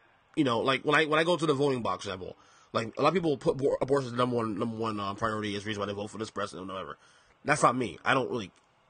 It's not my number one. And the reason why is because I know when I have a kid, that's not an option for me. I'm not going to have an abortion. My wife and I are not going to have that because that's something we don't do. So it's not a tilting, it doesn't tilt my, priorities, if you will. And it sounds fucked up to say that because, that should matter to some degree, but it doesn't to me personally. Which is fun. But, somebody once said that evil prevails when good men fail to act. Like, if people who value human life don't act, then human life will be devalued. The plant... there was an instance, and I'll find the story and send it to you if you'd like. Okay. Over in the UK, right, there was a kid, he had a very unfortunate birth. I don't remember. He had disabilities, what have you. And the UK decided that his life wasn't worth living. His parents didn't agree, but they did. Anyways, Italy said that we'll bring him over. We have experimental studies we want to do. We'll pay for everything. And the UK said, nope, not having it. I believe the kid's name was Alfie, if you want to look it up. Okay. And so they literally put cops there, like police. So his parents couldn't even get him to Italy where they wanted to do experimental medicine to possibly help this kid. It's like, if you're going to start to devalue human life, how much time until the government gets to decide who's worth living and who's not? That's my problem. Like, if you don't take a stance, there will be a gray area until somebody decides to take a stance. And in that case, it was the government. Right. Nobody had a say because nobody decided to stand up before that time. If you're tolerant and to the point where somebody who's not tolerant takes over, it's too late at that point. I'm proactive. I believe that the human life is sacred. That's my view. And so, and this is the thing. If you don't believe human life is sacred, that's fine. But don't talk shit about the government. Don't talk shit about Trump. Like, if human life is literally, subjective and negotiable, then, don't say, if Trump says shit about poor people, don't act like it's a big deal. Because, you're cool if, you kill people that are infants. Right. You literally don't have to say that. It's hypocrisy, you're saying. But here's the pushback there a little bit. Is, okay, so then, when is it a human life? Because I don't have a strong position either way. Like I said, I do think there is a limit, 8 weeks, 6 weeks. I don't know. But when is a baby a human life? A lot of people who are pro-life are going to say from conception. And they're not going to veer from that argument. And that's that's their right. Some say it's more if you're going to have an abortion, it's more humane to do it under 8 weeks, so it's not a functioning baby as yet. In your opinion, you're also a conception guy too? I mean, I've heard that the first heartbeat or the first breath is at 14 days. I'll grant you 14 days. You know what I'm saying? At that point, no, it's a person. Either it's a person or it's not a person. Like, there's a reason, like, if a pregnant woman gets killed in America, it could be charged as a double homicide. Right. It's two fucking people. I mean, you can't say it's two people if you want them, and it's not two people if you don't. That's a double standard, and they don't do those. To me, like, that's the problem. Like, and this goes back to the thing, like, and this is probably going to be for a different topic altogether, but, like, when it comes down to it, it goes back to, like, your first principles. Like, you know, I'm talking about way before conservative or liberal. What is your belief in life philosophically? I'm not even talking about the Bible. I'm talking about philosophically. Like, do you believe in God or do you not believe in God, right? So if you believe in God and you believe that people are created in God's image, then everybody has human value. We all have worth because we were created in God's image. If you honestly believe that all we are is time plus matter plus chance and space, and now we're here, and like atheism at its core, and you believe in determinism, then you can't get mad at anybody. You can't get mad at Trump. You can't get mad at like anybody that you want to be mad at because like they didn't make a free choice to be that way. They're just determined based on their DNA. So like if you believe in DNA and that's it, you can't get mad at anybody. That's the way they're wired to be. Yeah. At some point, if you have to go back to what are your first principles, and if that's the case, we just have like if you preach tolerance because they're just wired to be that way, then you never get to be mad at somebody. But if you believe human life has value, well, then you can stand for something. I mean, the argument you got to know where it starts to even like to know what you're standing on. That's it. So that's a very interesting perspective there. Very interesting perspective. Like I said, the abortion thing for me has become a weaker thing for me because again, you know, I'm not passionate about it. I think when I was in church, it was something I don't think I was passionate about it in church either. But it was one of those things where I just fell in line. Like, okay, well, pro-life. I believe in, you know, maybe adoption or abortion, all that, you know, that kind of stuff. And, you know, I don't know. It's one of those things where I can understand both sides of the argument in terms of, you know, if you're, okay, obviously rape, being the number one thing. You're raped, and you know you got raped, and you know that you got pregnant because of a rape. You know, I can understand if the person wants to not have the baby, immediately and not waiting 8 fucking weeks or whatever. You know what I mean? If they know right away they don't want it, take care of it. But there's a morning after pill for that, yes. True. Like I said, 14 days, so I'm agreeing with the morning after pill, and we're still good philosophically. We have not contradicted ourselves at this point. Right. So at that point, like, what's somebody's argument? Right. If you're going to devalue human life, I don't want to hear anybody's opinion about like what's going on at the border, or, like anyone like. And I don't mean to use a sensitive subject very lightheartedly, but like if you're cool with abortion, like I really don't want to hear your opinion on slavery either, because like human life is subjective. Like we can choose which ones matter and which ones don't. And so if it's literally negotiable, like you don't get to stand for right. something. We all pick the things we want based on what we feel and based on the biases we have. That's just natural. Yes, but if we believe that if all people are created equal, which is what we all believe all people are created equal, right? If they are, then you have to stand up for the people that are created equally. Those people can't stand up for themselves. You know what I'm saying? And this is where like most people like and I will like disagree for the first sentence and then like not so much the rest of the way out, but we all believe that we're created equal. You know, a lot of people think, oh, we're all equal. We're not all fucking equal. No, we're not That's fucking just equal, not dude. true. Because sometimes we're not even close. Because if you're born in a rich family, you have a head start. If you're born in a poor family, you're behind the ball. I don't necessarily agree with that either. No, but what I'm saying is that, but there are advantages sometimes to if you're born into a family that has, you know, more access to opportunity versus the ones that, you know, that doesn't. I mean, yeah, you have to work a little harder to get there if you're in a poor family, of course. But there's still opportunity either way. Have you ever seen a strong person with an easy past? What easy? What do you mean? I mean, I don't know. It depends. Can you show me a great man who's the son of a great man? I don't think that being like brought up in luxury is like all it's cracked up to be. Like, yeah, like your life is going to be nice and easy. You're never going to be important. You mean if you're born into good fortune, for example? Yeah, good fortune. Like, can you tell me anybody who's born to good fortune who became somebody? Like, I know who Martin Luther King Jr. is. I don't know Sr. or like his son.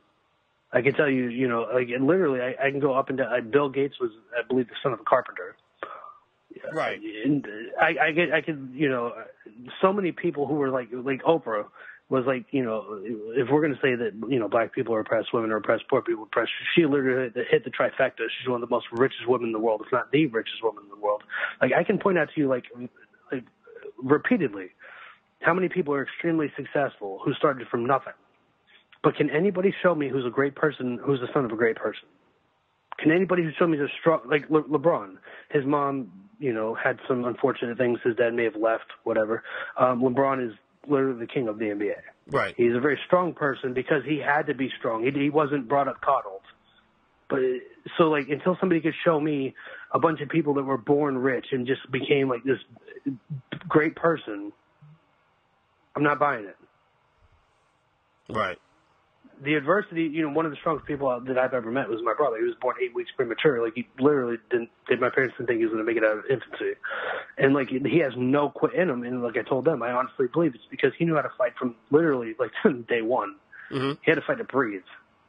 So, like, either you can't teach survival. It's either something that you experience and learn how to do, or you can't get it. And so, like, I'm not going to say people that were born into this, you know, affluence literally have a head start. You will have a comfortable life, yes, but you're never going to be important. But I can point out hundreds of people who are important. It could be Eric Thomas, who was black and poor and eat out of trash cans, or like Ben Carson, who was black and poor and like became the top neurosurgeon in the world. Like I could literally Damon Dash.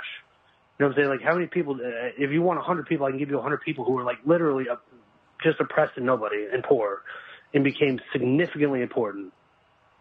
But nobody can show me a strong man with an easy pass. Nobody can show me a great person who's the son of a great person. Right. So, like, I don't believe that being born into affluence is like this thing that makes you great. It just makes your life comfortable, but you're never going to be somebody. No, that's a great point. It's a great point. It's why I've always, part of the reason why I always feel like, tribalism, for example, is a problem, and it makes, and when you have, look, naturally you're gonna have biases no matter how you slice it. Okay, look, let's face it. If you watch, I always use this analogy. If you watch Family Feud, when I watch Family Feud, and it's a black family and a white family, I might root for the black family because they're black. Not because I'm racist. It's because I'm just biased. I want them to see him win. Doesn't mean I hate the white family. You know what I mean? But that's how it is. Fun. But there is still a fine line. There is still a fine line between being a racist and being, biased. And, that's why tribalism is so dangerous in this country. It's so dangerous. I agree. I was talking to my homeboy a few weeks ago. I told him, I believe tribalism, racism, all this shit is a problem. But ultimately, it goes back to like just ignorance. There's a philosophical principle called the law of undetermined middle, which says just because two things have one thing in common doesn't mean they have everything in common. And so anybody who labels like black people or white people and white people look at one thing and just label people as people, when literally I have about 4 or 5 coworkers that I work with who are black that I am more like them than I am my own father. Like, yes, racially are we different? Of course, but like spiritually, emotionally, mentally, like the way we perceive the world, we are 100%. And the only thing that I share with my dad is some DNA, a last name, and our complexion. That is it. And so, are you going to look at right? You're close to your dad, right? I love my dad. I wouldn't say we're close. Like, I talk to him because I try to be a good son, but every conversation turns into an argument. Like, we're not that close. Oh.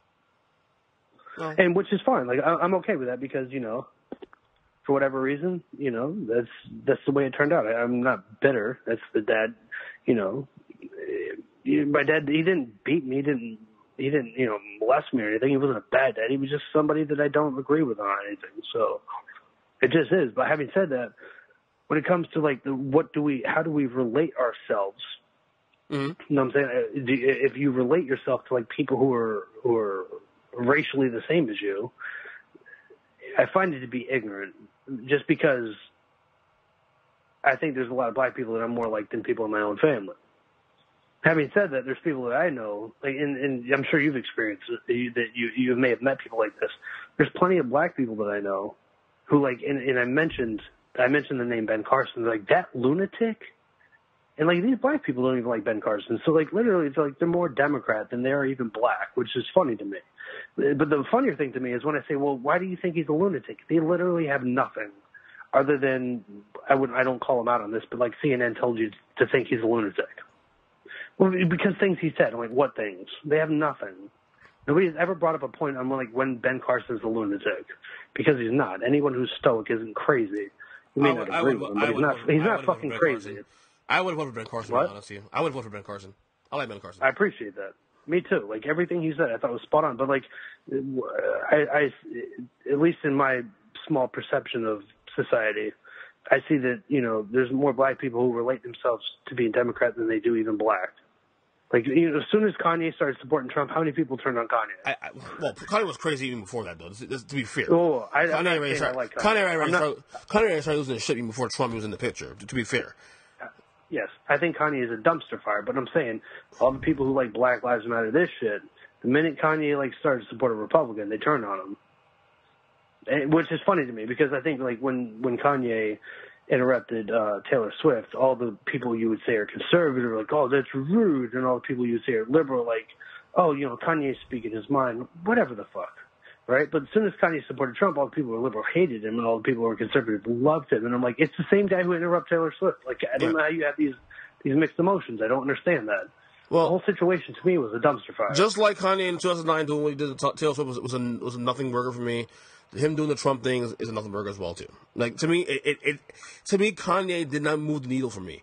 Where the only thing with Kanye West that bothered me was what he said on TMZ in May about the fact that slavery was a choice. Slavery was not a choice. That's the only thing that bothered me. Like, if you want to talk about this?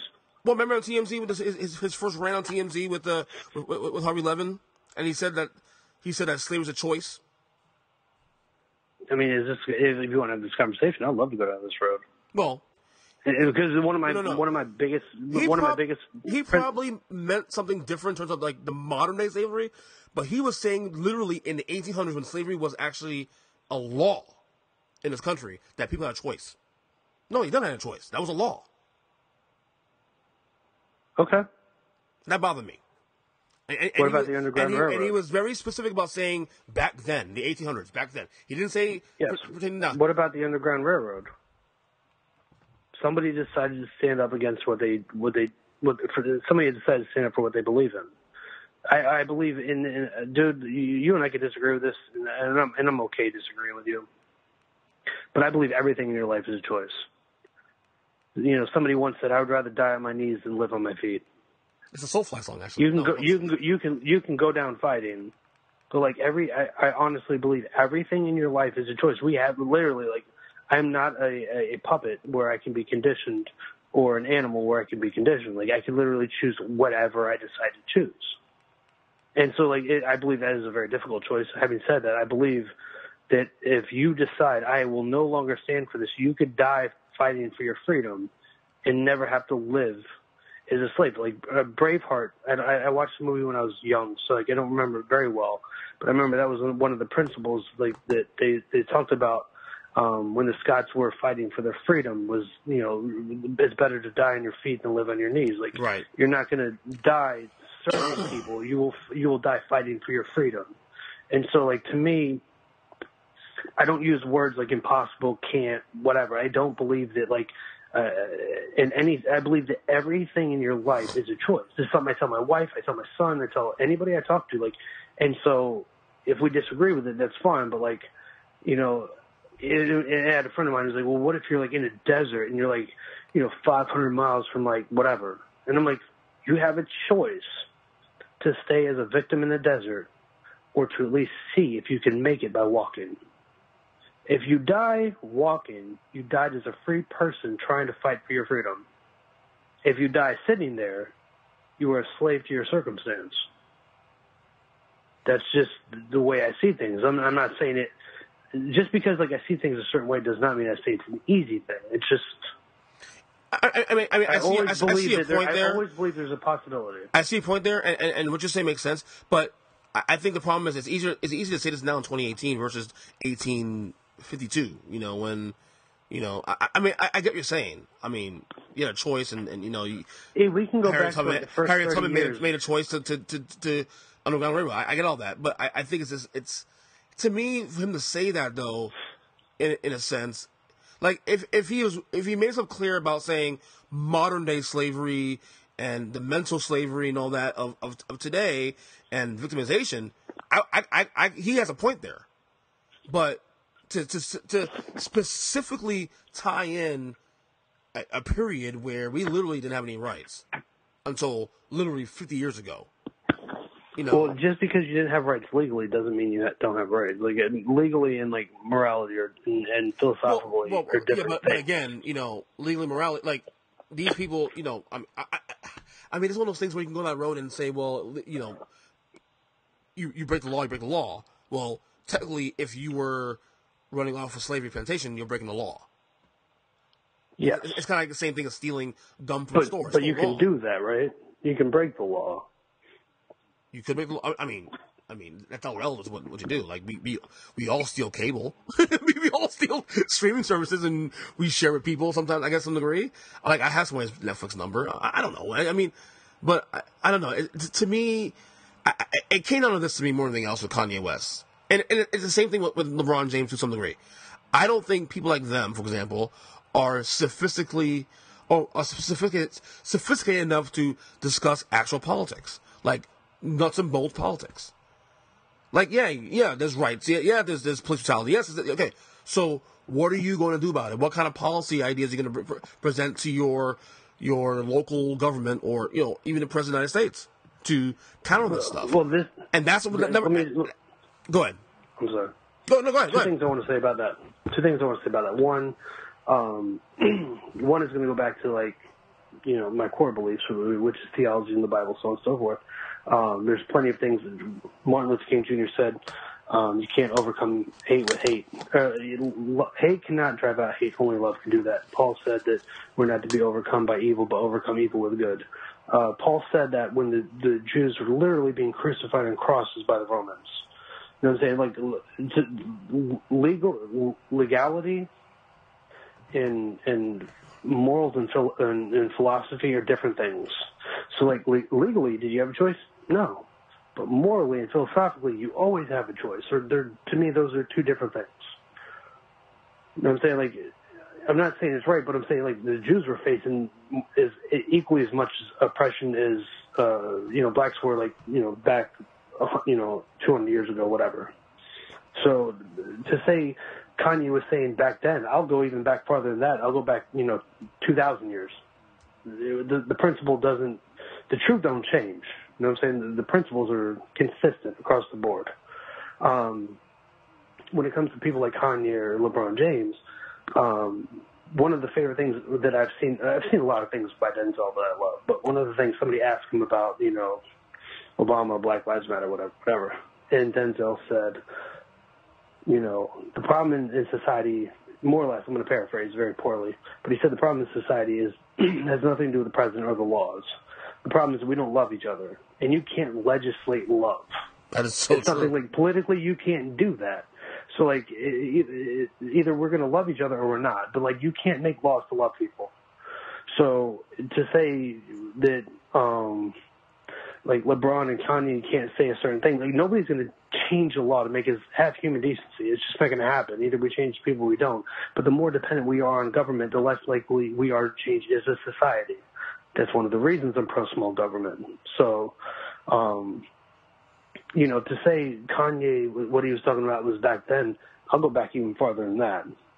You had a choice.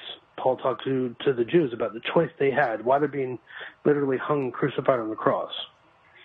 So you always have a choice. I don't make agreements with people who say I can't, I don't have a choice. You always have a choice. Some choices require sacrifice. but like you always have a choice. Yeah, it's a good point. Good point. You told me recently that maybe I'm paraphrasing here. Did you never voted? You never voted in the election before? Correct. I almost voted. I literally, and I didn't tell people why, but I'll tell you. I almost voted. I almost walked in, checked DeSantis' name, and walked the fuck out. Because as far as I'm concerned, having a state income tax, getting rid of ICE, having sanctuary cities, all this shit, I'm like, yeah, this is a joke. Having said that, I watched a little bit of the debates between DeSantis and Golem. I heard stuff that was said, and I did something I don't like. I allowed the emotional side of me, the respect that, like, Golem conducted himself like a gentleman, and DeSantis did not. And that is the only reason I didn't vote. Like, Golem didn't get me to vote for me. That was never going to fucking happen. Right. But it did get me to not vote for DeSantis based on the respect and decency in which he conducted himself with. So, yeah, I've never voted. I got a close couple weeks ago, but still, I've not voted in my life. Yeah, even Gillum is too far left for my taste. Yeah, but he's still, if I could meet him, I'd be like, dude, I mean, we may not agree on anything, but you're a fucking stand-up. In my book, you're a stand-up guy. Like, and I would never, I could not vote for DeSantis just because how disrespectful he was to Golem for no fucking reason. If you have a point, make your point. But there's no reason to be disrespectful. So yeah. That's as close as I got in my life to voting. Oh, wow. Okay. Now, I will say this, though, because there was a lot of I did some research on this, because I kept hearing that last couple weeks before the election, but, like, the state income tax. He can't do that. Like, this is something I learned the last couple weeks, because I thought it was actually possible to add that. That's actually unconstitutional. No governor can actually change the state tax code right now, because it's actually unconstitutional. It literally has to be put to a vote. It has to be, like, first off signed off on by us to even go to legislation and then be voted on. So that would literally take about 4 years probably to get on the ballot to add on state taxes in the state. But a lot of Republicans use that as a way for propaganda to get people to vote for DeSantis, because they said that, Gillum wants to add a state tax. No, what he did say was he wanted to add a corporate tax, or raise the corporate tax rather. You know what I mean? Which actually, to be honest with you, I'm kind of against that too. But still, I don't like, if you're gonna. I always tell people about this with politics. If you're going to forget the politicians more than anything else, the people. If you're gonna convince me to vote for somebody, don't lie about it.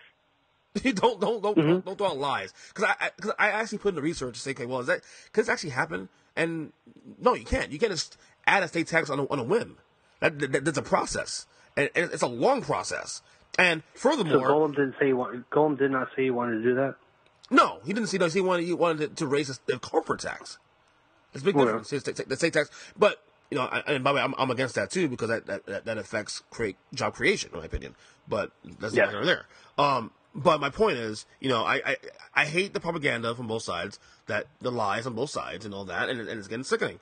But that being said, it's a mess. This whole fucking thing in Florida is a mess. I agree. Yeah, we can't vote. We can't do anything right in the state. And our teams and our sports teams suck now too, or mediocre, or mediocre at best. And why is Shaq's feet on my TV right now at halftime? Ugh, it's disgusting. Ugh, that's funny. Oh my god. Yeah, I remember I got on TNT. 2 weeks in a row. I got on TNT. 2 weeks in a row. Yeah, go ahead. Nice. There was 1 week that UF, USF, the Dolphins, Jaguars, Bucks, everyone lost. The only team that didn't lose was UCF, and they didn't play. I'm just like, well, how did Florida fall so far off? Because we used to be dominant, but anyways, that's neither here nor there. The game has changed, man. I mean, the recruiting has changed. It's no longer segmented to this one area. Now it's Ohio State can now recruit here easily in South Florida, and they 40 years ago couldn't do that. 30 years ago they couldn't do that. 20 years ago they couldn't do that. Now it's open season. Yeah, they got Urban Meyer. You get the coach, you can get the players. It's that simple. Yep. If Alabama can same do the same. Coaches keep winning. Mm-hmm. I kind of want the chaos going forward in college football. I kind of want that, but kind of don't. Like these first 3 weeks of the playoff committee and their weekly playoff top four has been the easiest so far of the 4 years we've had this playoff. I mean, they're copying. I typically do my playoff four literally the day after, every Sunday morning, and for the last 2-3 weeks it's been identical to mine because it's really easy. Like you can't right now, you cannot argue right now that Alabama, Clemson, Notre Dame, and Michigan are the four best teams in college football right now, and teams are on the outside. If you like chaos. We all like chaos because me being in the content business, I love chaos because it allows me to have more content to talk about. So let me do a hypothetical. Go ahead. Georgia beats Alabama by 3 in 27-24 in the SEC championship. Yes. Who's your top four? Well, Alabama's in there. Alabama stays. Georgia gets in, obviously, by virtue of winning the conference. Alabama gets in, of course. Is Notre Dame unbeaten in this scenario, or did they lose a game to Syracuse? Notre Dame stays undefeated. They're in. Michigan still has one loss. Michigan beats Ohio State, and Georgia beats Alabama by 3. Then there's your oh boy, Clemson gets fucked. Yeah. Alabama, Clemson. Then bye Michigan. Bye Michigan. Yeah. I would do the same thing. It's just tough if they beat Ohio State. Look, but the thing though, you can't. Well, it's actually quite simple here. Let me tell you why. Alabama should still be there no matter what. Okay, number one. Okay, so we can't make a case there. Georgia beat Alabama right off the bat. They get in. That's 2. Clemson's unbeaten. Mm-hmm. Under this scenario, Clemson's unbeaten. So Clemson's going to stay unbeaten. They don't play anybody. Okay, no. You're not wrong there. You're not wrong there. And we've already seen this before. This kind of scenario play out once already. Oh, by the way, and Notre Dame has a head-to-head against Michigan. Well, they should definitely get the nod. Yes. So Michigan gets the boot, even if they win the Big Ten and beat Ohio State. Right. Because Ohio State isn't, and not only that, Ohio State isn't even that good right now. So that's not. They beat Michigan State by 20. Well, barely. Well, that was actually a closer game than I realized. I watched the entire game. That game was close to the fourth quarter. Yes, I know. Trust me, I'm playing the game right now. I know that it was closer until like 10 minutes left of the game, but just saying. No. Again, I mean, I would do the same thing. Alabama, Georgia, Clemson, Notre Dame. I just feel like if Michigan State loses one game to Notre Dame and beats Ohio State, it makes things a little bit messy. Are you in favor of an 18 playoff?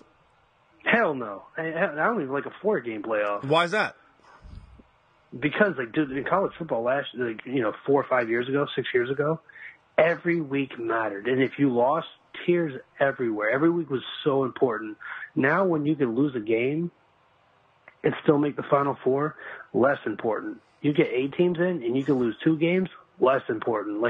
The more losses you can have and still be involved, the less important each week is. I hope it's never more than 4. I wish it wasn't even 4. I wish literally the top 2. That's it. Because every week you need to win every week and you got to win it big. Well, and it goes back to my thing with the BCS. I thought the BCS was really good. People complain about it, but this is what I like about the BCS more than anything else. The BCS does not know who Nick Saban is. The BCS does not know who Dabo Swinney is.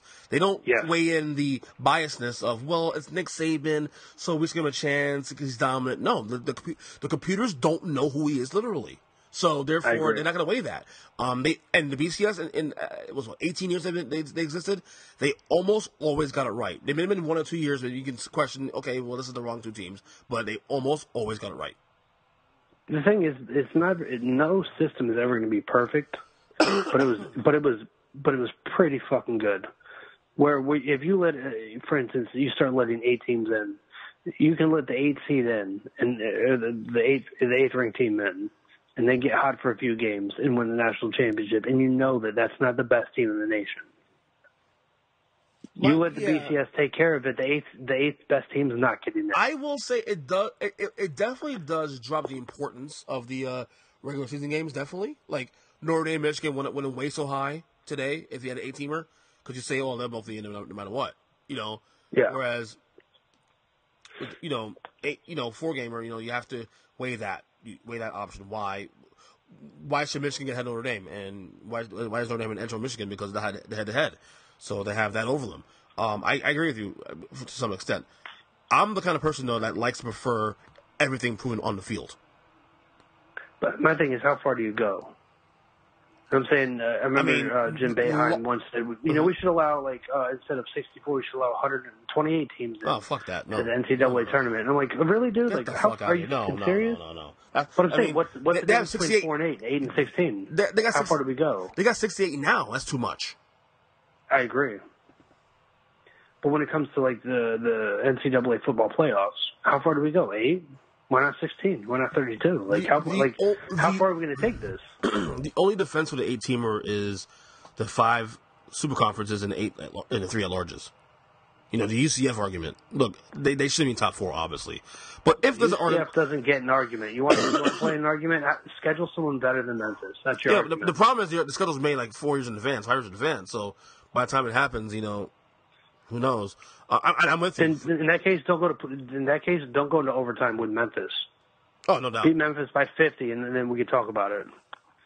But if you're not romping everybody that you're playing, you don't have an argument. And I feel the same way. I remember 4 years ago, was it Trevon Boykin was at TCU. I remember watching TCU. I watched 3 or 4 games. I'm like, this is probably the best team in the nation right now. Mm-hmm. But because the Big 12 didn't have a national championship, they didn't get in. And I'm like, well, you probably should have had a conference championship. Like the thing is, well, you probably should have had a conference championship. Well, make some big games, and then you get in. Well, there are still 2 games I think right now that are in play that can fuck shit up. Maybe 3. You got one this weekend, Notre Dame in Syracuse. That can fuck shit up this week. Okay. Then you have next week Ohio State and Michigan. And then of course Alabama and Georgia. I would say the Iron Bowl, but no. Then Auburn's done. The Iron Bowl could be the last game that fuck shit up. Otherwise, the 4 you have right now is the 4 that will get in most likely, barring the Michigan. I think the Michigan Ohio State one is probably the one that you can't really predict, because as good as Michigan is playing, we got to see Harbaugh do it. We got to see Harbaugh actually beat Urban Meyer. So here's the question: Alabama wins, and Ohio State beats Michigan. Who's the 4th team? Say it one more time. If Ohio State, Ohio State beats Michigan, and Alabama beats Georgia. Who are you going to put in the 4th? Who's the 4th seed? Oklahoma, maybe. Yeah. I lean that way. Yeah. No, that's fair. I mean, Ohio State's gonna get a lot of love though if they beat Michigan, because Michigan's number 4 in the country, so therefore they'll jump at least 5-6 spots. Yeah. Assuming Ohio State wins the conference, I mean that's an argument, and then it goes down to who had a harder schedule, Ohio State or Oklahoma. Who's Oklahoma's lost to? Texas, right? Texas by 3. Texas is ranked. Right, and they lost by 3. Ohio State got run by Purdue. Who the fuck's Purdue? This is for the record. Exactly. Ohio State has a bad loss. Oklahoma doesn't. I think you have to put in Oklahoma over Ohio State. And let's be real. Also, it's sexier. They're a lot more fun to watch.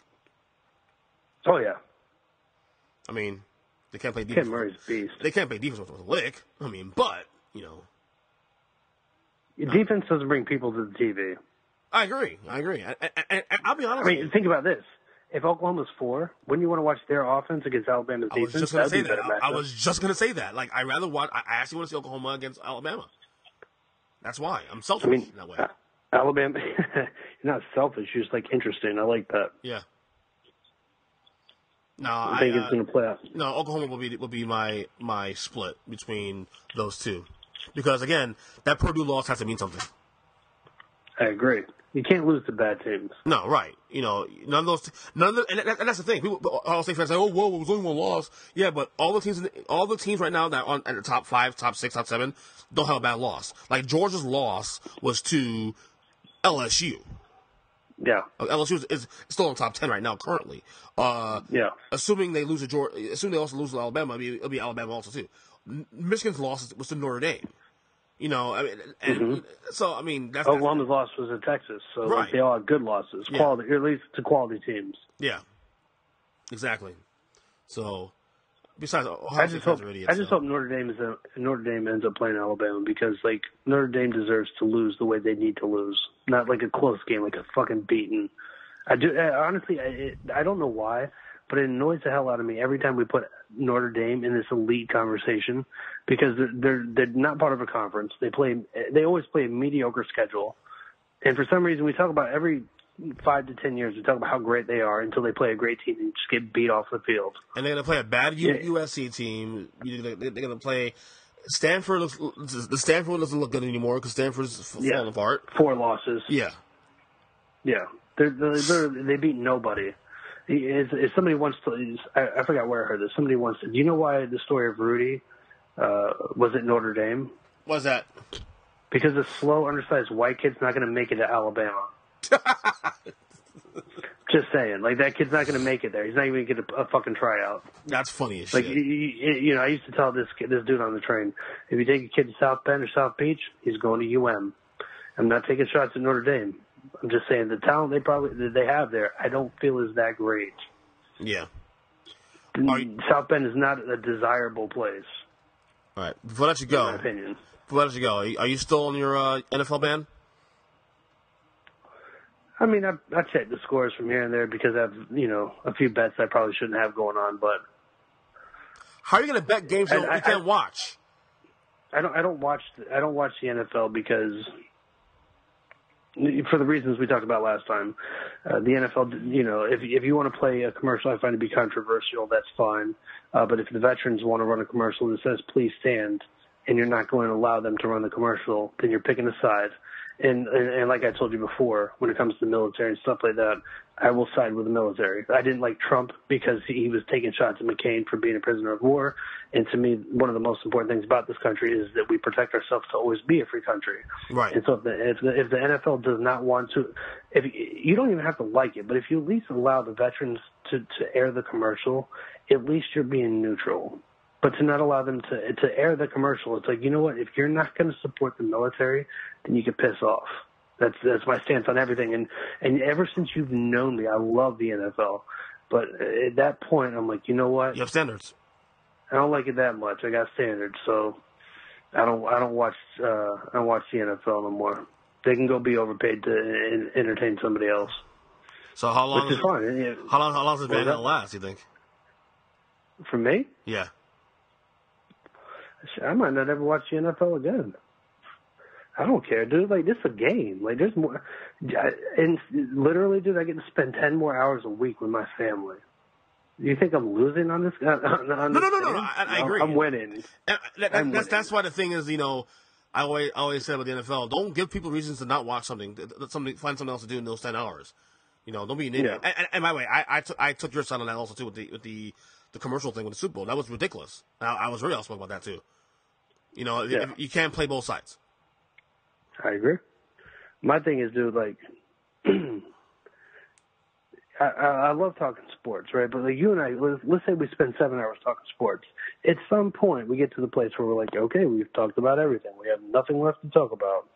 But when it comes to things, to me, the more important things in life, why are we here? What's the meaning of life? What's our purpose, goals, theology, philosophy, things like this. I can literally spend days, weeks, months talking about these things. To me, sports is a very shallow, superficial thing that keeps you entertained, but also keeps you away from the more important things of life. If I could spend 10 hours a week with my family and have deeper, more meaningful conversations and affect their life and influence the way they think, my life is serving a purpose at this point. Like, when I die, on my deathbed, I'm not going to say, I really wish I watched that Super Bowl. What I will say is, I wish I spent more time with my wife and my son. I wish I let them know how important they were. I wish I helped them accomplish what they wanted to accomplish out of life. And so for me, it's not even so much, the commercial thing, whatever, but ultimately, it's more about, why do I care so much about this thing that gives me nothing? You know what I'm saying? I had a conversation with this guy who's a Patriots fan, and he's like, he's a diehard Patriots fan. And he asked me who my team was. This was 3 or 4 years ago. I'm like, I don't have a team. I like to watch matchups. If you have to have a team, you give me this whole speech. You don't have a team. You're an idiot. He's like, you have someone to root for. You live with this team, da-da-da-da-da. So I asked the dude, I'm like, John, let me ask you a question. Were you ever married? He's like, yep. I'm like, you have kids? He's like, yep. I'm like, you get divorced? He's like, yep. I'm like, so you mean to tell me that you're loyal to this team, but not to some bitch that gave you children? Explain to me how this loyalty thing works. I'm all right. I say my loyalty for my family. I'm good. So, like, to me, I feel like it's something that, you know, mostly that men get caught up in that really has no deep meaning. And so part of it was a commercial, part of it was like, why am I doing this? So that was the big part of why I got away from the NFL.